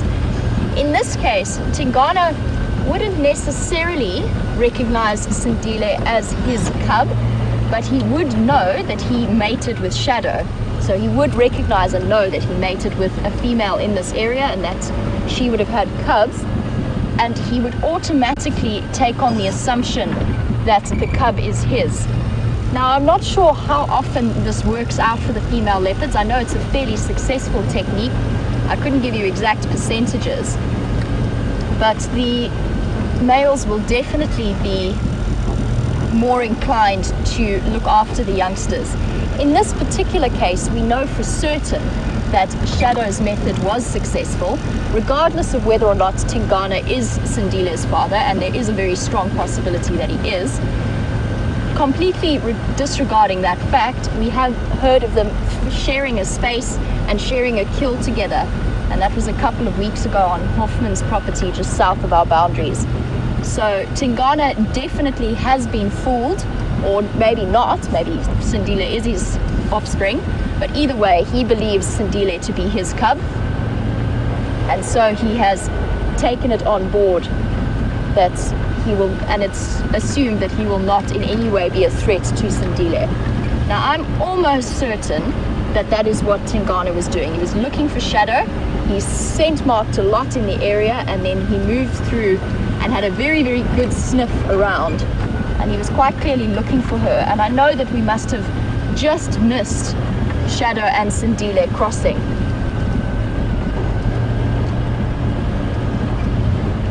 I'm going to loop around. I don't believe they've come all the way to this side, so let's loop around quickly to Triple M. Now, the situation, I'm not entirely sure, but I would say that the situation is very, very different if Shadow were to encounter the Anderson male. And we have been discussing the possibility that that is why Shadow has pushed into this western side of her territory, almost actually coming into her mother Karula's territory. And that could well be because Anderson is pushing more and more from the west around this Arathusa side, and he's been seen fairly regularly in that area and often challenging Tingana for his authority there.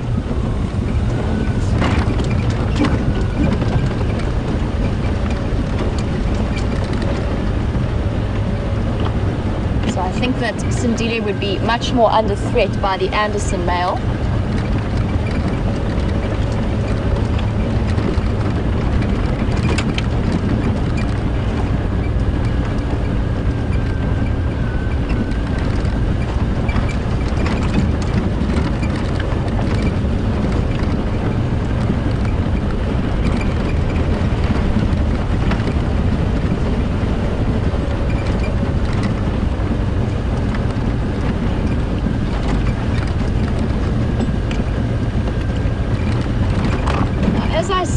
Tingana, or I suspect that Tingana was calling to find out where Shadow was, and Anne was wondering whether or not that would be, surely she wouldn't be ready to breed, so why would he be calling to her?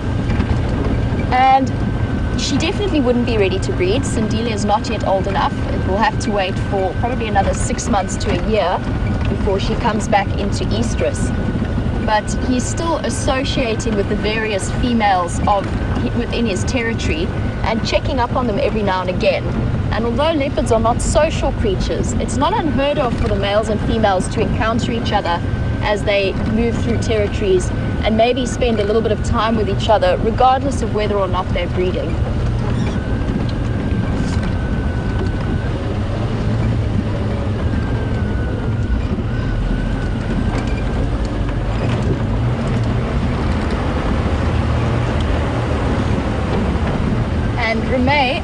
You picked up on the fact that Tingana was mating with Kutile not too long ago, and that is absolutely true, he was.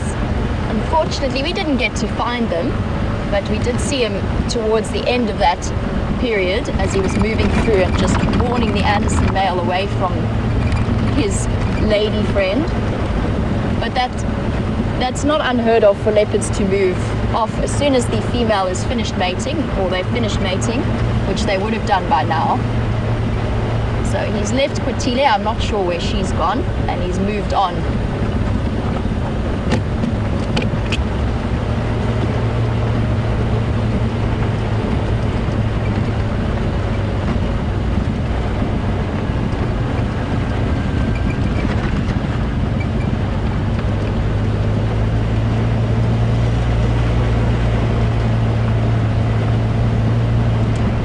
Checking really thoroughly for the tracks to see if they come out in any side here and possibly cross into Arathusa. Otherwise, there's also a strong possibility that Tingana has gone flat for a while and just lay down somewhere in the shade, possibly not too far from our particular commotion, although I think he probably would have moved away from us a little bit. And Angie, you were wondering if the Anderson male has been seen mating with any females in the area. Not that I've heard about. I could, he does tend to also move around beyond our borders towards Elephant Plains and south of Arathusa. I would say it's a distinct possibility that he has been, just because he is quite a big dominant male and he's fully capable of defending a territory. Just stopping to check here.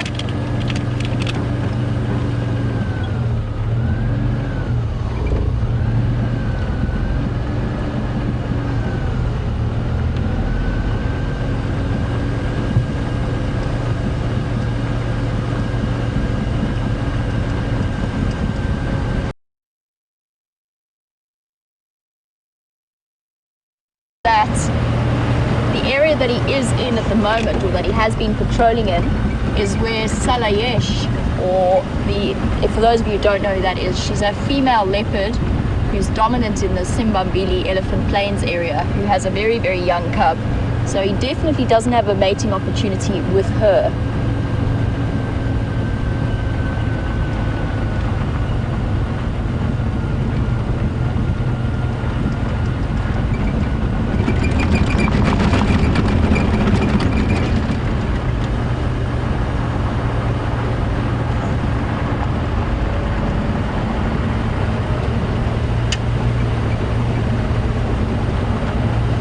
Seen Tingana's tracks coming out anywhere on the road. There has been a great deal of traffic though.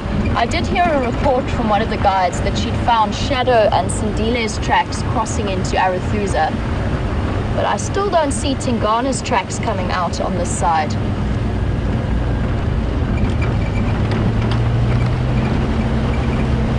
I'm going to do one more loop and just double check and see if he's not tucked away in that block somewhere, very close to where we lost him.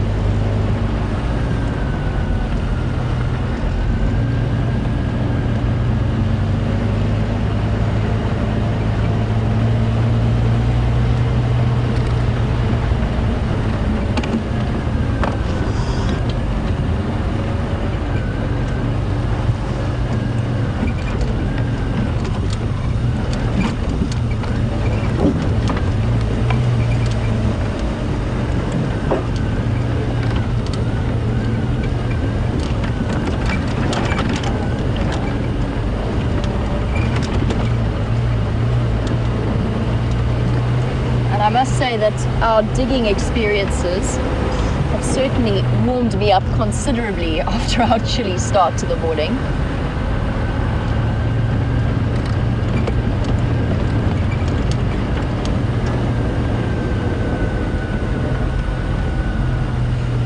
And I suspect he would have come out somewhere in this region, just judging by the general direction that his tracks were going in. Got this nice open clearing here and plenty of sand, so I should be picking up on his tracks whether or not there's been traffic over them. I'm going to just check these game paths a little bit more thoroughly.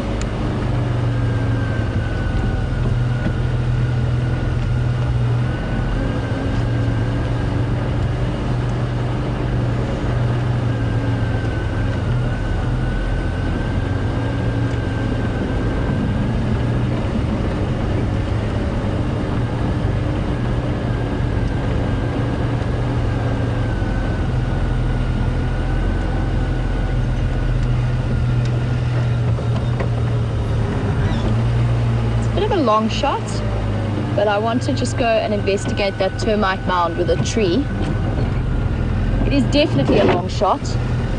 I'm just looking at where there is the most shade and wondering if Tingana didn't possibly decide to go flat. He's probably been patrolling his territory all night, so it could be that he's taking a little break before he continues on his mission to find Shadow and Sindile.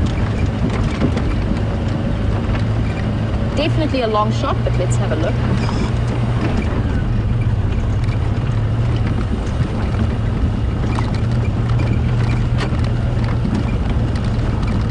And then I'm going to loop back towards the road, but I'm going to continue off-road and just check some of the shady patches and termite mounds in the area, just because I still haven't seen those tracks coming out. We were roughly 100 meters that way, stuck in a hole. He was walking very much in this general direction. Let's keep looking.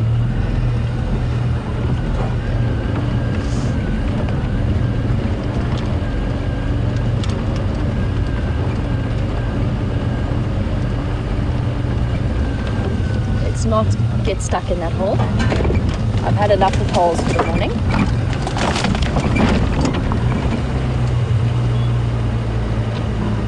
Like we might be entering another landmine trap, so we'll go back the way we came, which I know is safe.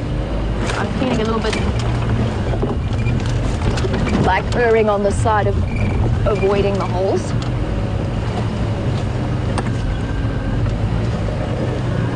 Nothing hiding in the shade here or up the tree.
on, Tingana, where are you hiding?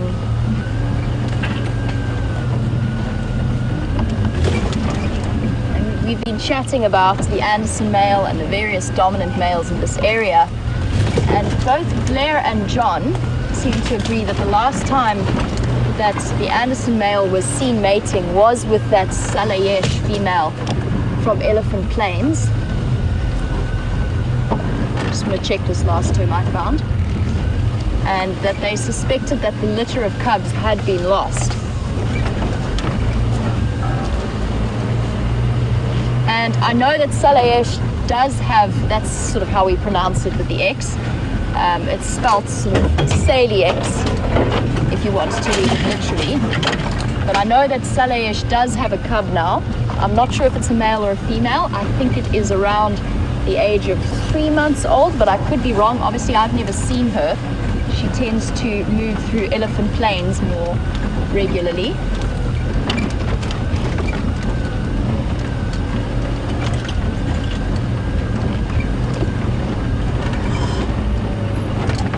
And no sign of Tingana here.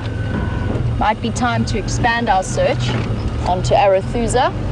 And I think our best chance for the moment is to go and look for where Shadow's tracks were last seen. And see if Tingana's following up from that side.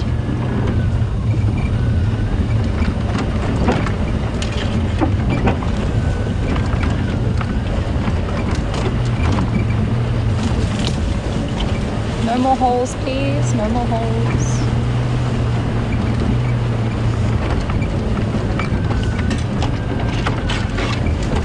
So it's entirely possible that that cub that Salayesh does have is the Anderson male's cub.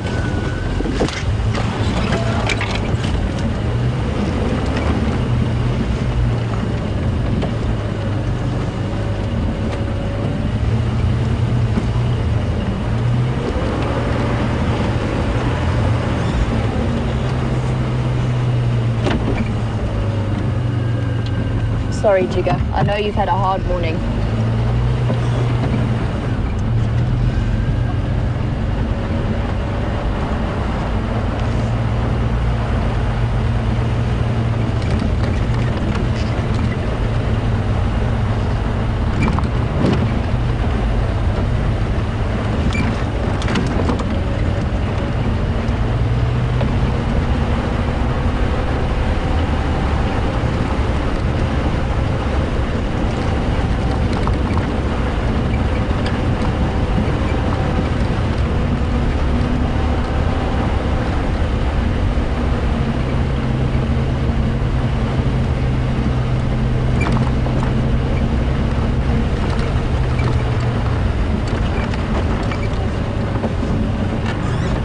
Bear with me for one moment. I think I might have acquired a passenger under my car, which is a stick, possibly from somewhere during our monkey orange thickets traversing. No, I don't see anything. I could hear something sort of tapping and catching. And I don't want to put Jigger through any more than it has already been through this morning. Both Brian and myself have dust pretty much everywhere. I've got it up my nose and in my ears. I'm sure Brian is the same.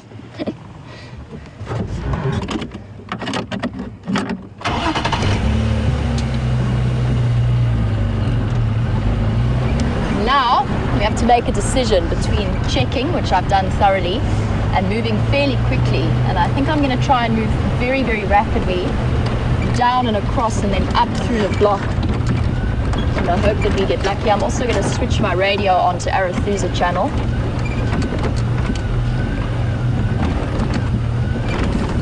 So I can hear the updates from those guides.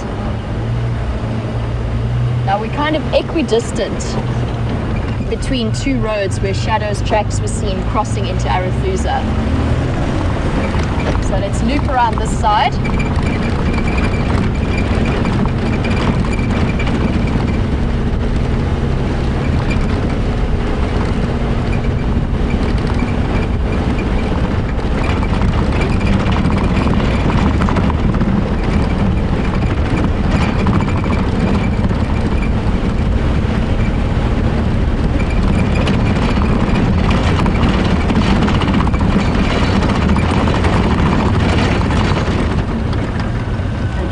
corrugations of the Triple M boundary.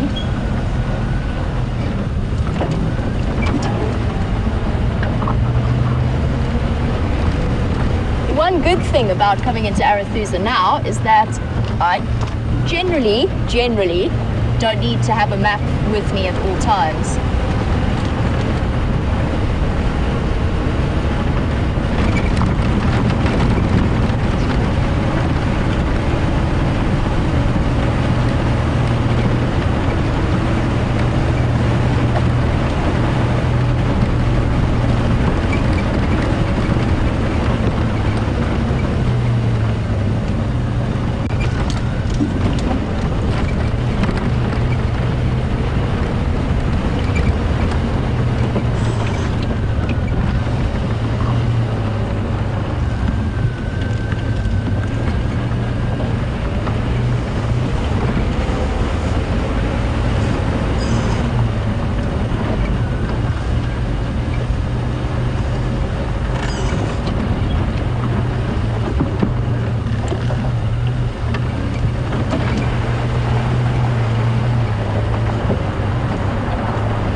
Checking both in the undergrowth as well as in the trees. Now I know that Shadow has something of a reputation for not hoisting her kills, so dragging them up into trees, but the distance that she had covered to go and fetch Sindile this morning, I wonder whether she wouldn't have put it up somewhere safe just to keep it out of reach of any kind of hyena activity.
This would be almost exactly where Shadow's tracks crossed Triple M and onto Arethusa, and I still haven't seen any tracks coming out on this side. I do want to just hop out and take a little bit of a walk, so we're going to cross back across to Steph to see how his morning's tracking has been going. We'll catch up with you a little bit later.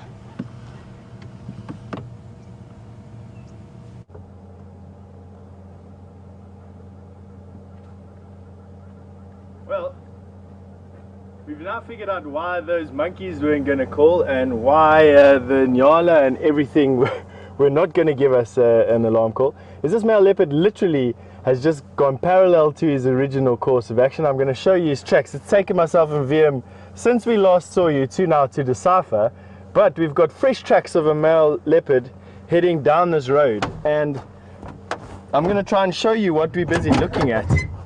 What took us so long to decipher? But we got two sets of tracks, one definitely fresher than the other, and let me show you what it is we're busy looking at.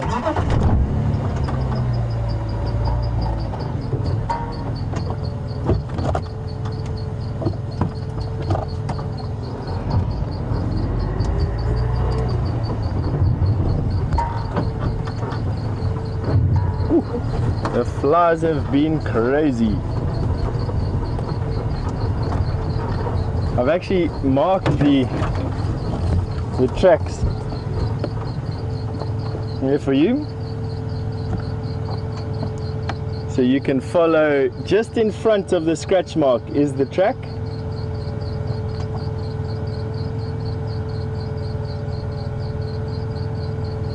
Have a look if you can see it as we move forward, slowly, slowly.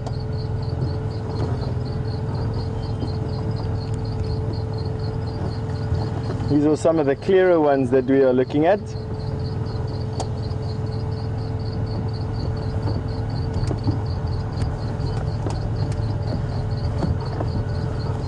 Anyway, and that's what we're busy trying to decipher for you. It's been a mad day trying to juggle between finding enough time to get off and decipher these tracks and actually present the show. There's always a fine balance between the two. I can still see his tracks heading down the road.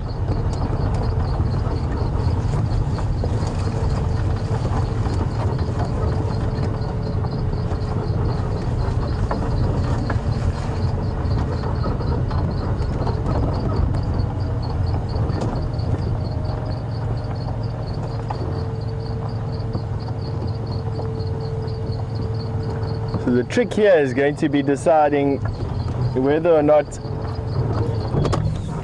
he's gone across. Yeah, I can see his track right there, VM, next to the elephant dung. Yeah, I won't reach there. This one here. That one? Oh, sorry, no, it is this elephant dung. No, sorry. Show you what made me think that he's carried on going straight instead of his track is there.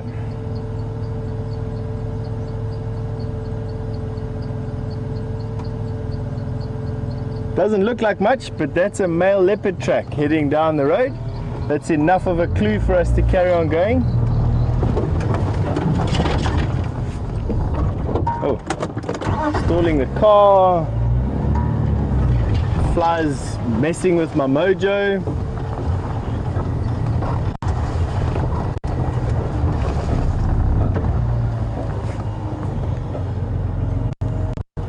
Okay, I've got him on this game path.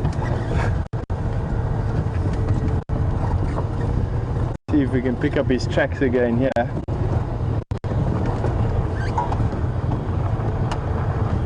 I could be lying anywhere at this stage.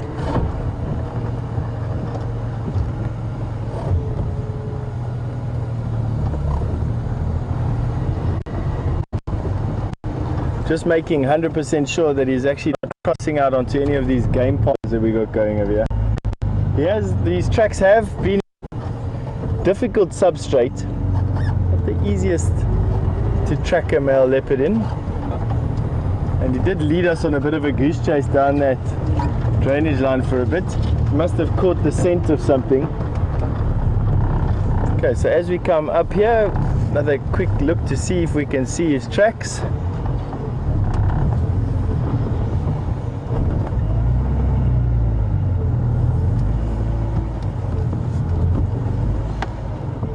And the quick answer to that question, here we go. So let me show you what we're talking about.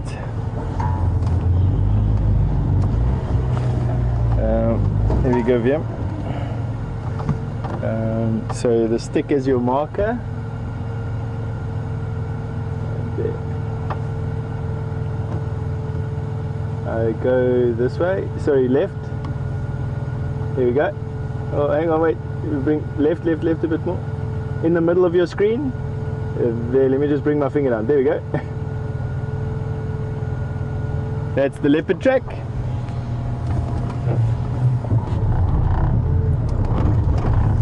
Looking very good, very promising. I think if we had come this way this morning, we probably would have bumped into him. But of course, I was looking in the wrong direction.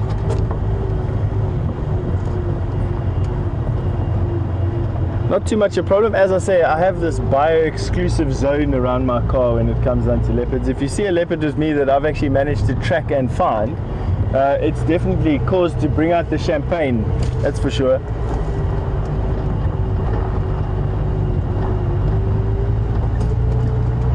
Okay, he's a male leopard that enjoys lying on top of termite mounds, and here we've got a couple of big termite mounds around here, and if his tracks don't come out on the road here, no, still on the road.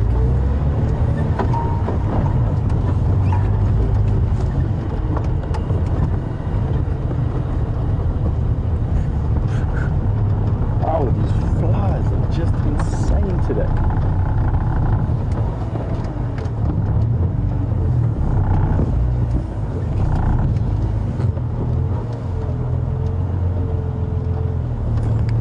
So, what must... Ooh, excuse me. Just chaos. My brain is in too many places around here. So, while we are carrying on to see where this male leopard has gone, I think Jamie is also wanting to give you a bit of an update on what's happening with the tracks and tracking around Tingana. So we're going to throw you over to Jamie quickly, and I hope she's got better luck than I do so far.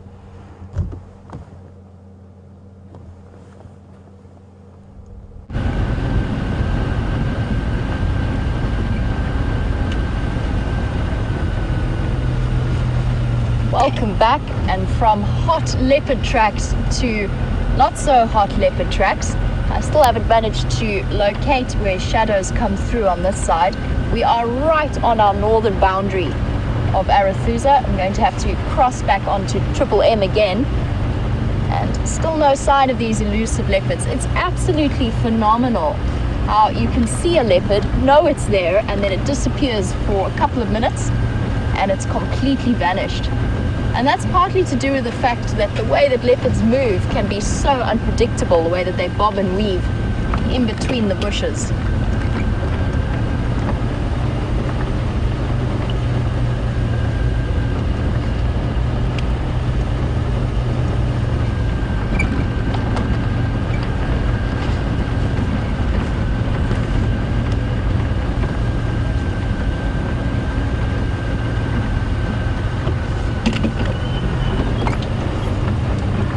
To go through this dip. I'll be quiet as we do in case we lose a bit of signal.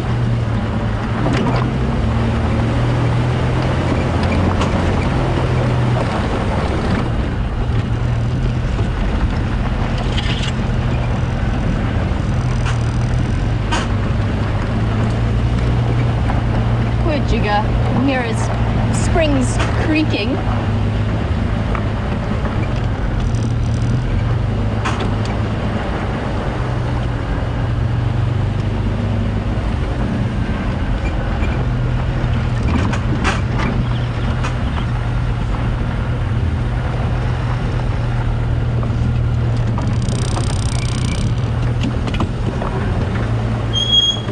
I'm going to do one more check on the vehicle.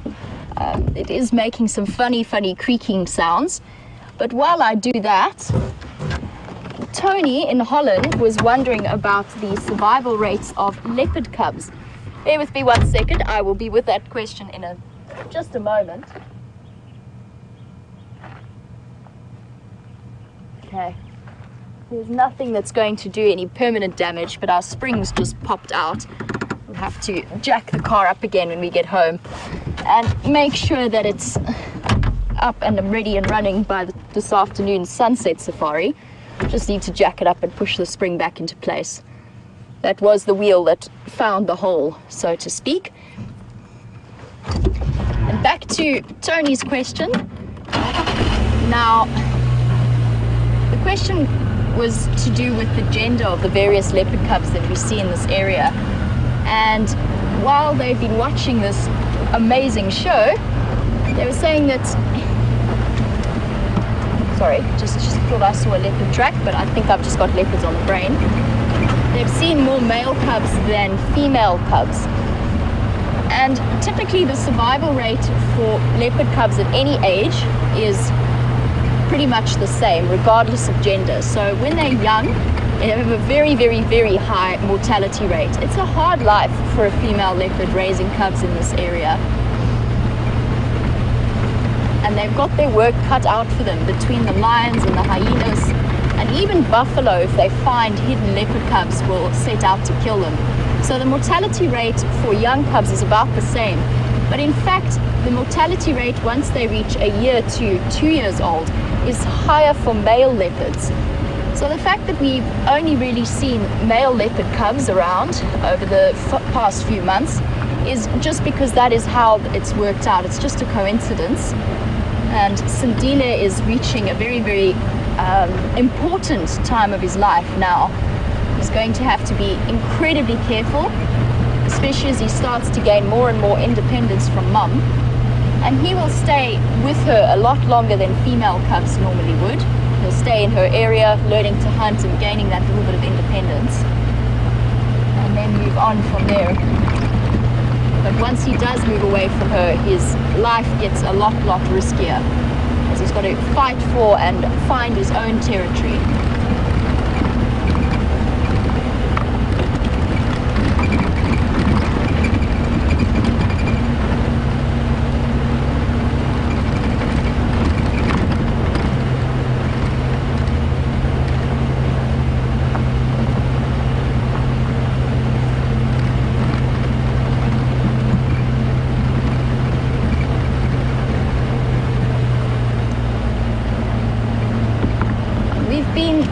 Both Steph and myself have spent the morning tracking leopards.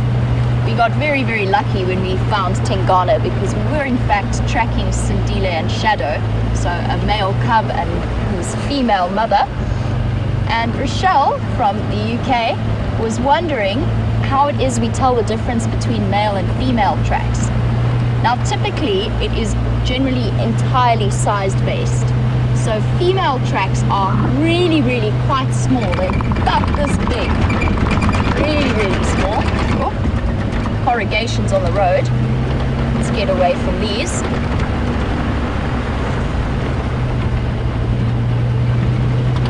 So even Sindile, who is a year-old cub, his feet are already almost double the size of his mother's. So there is an enormous size difference between male and female.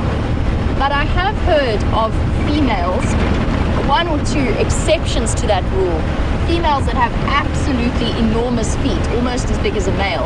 And then it becomes a little bit more tricky, and you start to look at the edges of the back pad.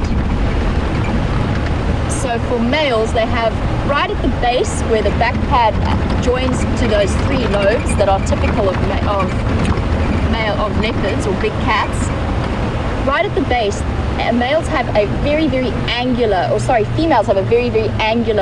back pad that then loops up from those three lobes, whereas the males tend to have a slightly more rounded loop around their back pads. It can be very difficult to see, and it comes with a little bit of time.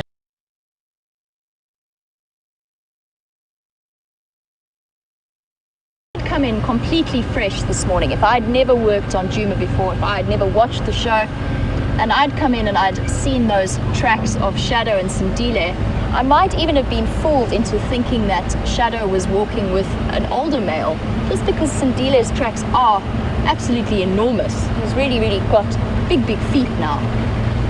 But because I have been here for the last few weeks, and I have been watching the show, and I've been chatting to the various presenters who've been here a little bit longer than I have, I immediately knew who it was that we were tracking. Tingana, I must say, was a bit of a surprise, and what really gave his position away was the alarm calls of those kudu that were calling in response to him. And I think that when we went right to find Tingana and follow those alarm calls, Shadow and Sindile had gone left and crossed back across Triple M's boundary.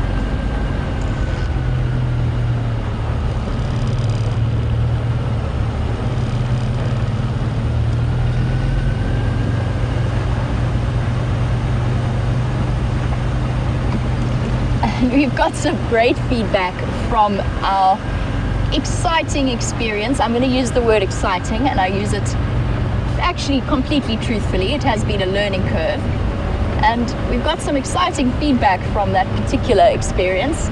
Charlie, you were wondering if elephants ever fall into those burrows, or whether it's just something that hapless guides happen to stumble into whilst keeping an eye on the leopard they're following.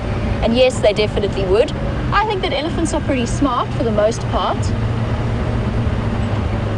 They're generally very well aware of what's happening around them, but I do think that an elephant could well accidentally stumble into one of these holes. And then we were wondering about my lucky jackal skull. Here we go, it's back on.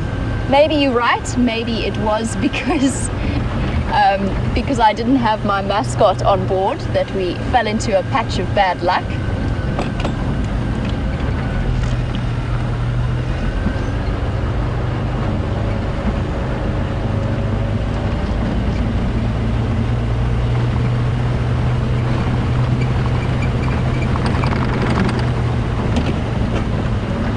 So Nicole, there you go. I've got my mascot back on. Hopefully it will bring us better luck for the sunset safari this afternoon, and I will know exactly where I will be returning to, because I have just picked up on Shadow's tracks crossing through. They're not as fresh, they're from probably late last night when she went to fetch Sandile, but at least we've got a basic direction in which to start for our sunset safari. And Anna Marie, thank you for your compliments. I wouldn't say I'm a particularly skilled mechanic. It was just simply a matter of necessity there. And popping the spring back in is really just a matter of levers and jacks to push it back in. At least we did get to see Tingana, and it was a really, really fantastic sighting. It's one of the only times, I think it's the third time that I've actually seen him. So I'm still really, really excited. I also learned a great deal about that particular block and off-roading there. And next time I will definitely be on the lookout for that network of burrows that seems to encompass most of the middle of that block. And I won't be driving into any holes anytime soon. But a big thank you to you all for viewing the sunrise safari. We did have a wonderful time with you. And a big thank you to Brian, not only for his camera work with Tingana, but also for helping dig us out and rocking the car and generally being incredibly helpful in the fairly stressful situation. So a big thank you to him. And for now, I'm going to say goodbye to you all, and I will see you on the sunset safari, hopefully with Shadow, Sandile, and maybe even Tingana thrown into the mix. So join us then.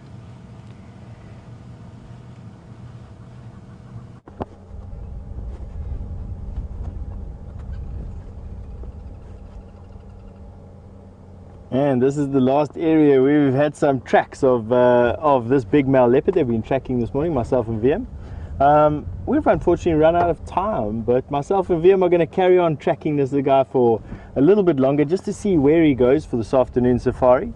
And I've had some fun today. It's been a good morning. Birmingham boys right early in the morning, and then this leopard track to puzzle over, and then of course the ever-present flies that are just driving us insane. But we look forward to this afternoon with you, the sunset safari here. And from at least myself and VM, we just want to say thank you very much for today. Thanks for all your questions and your interactivity. And we'll catch up with you soon. Have a nice day. Bye.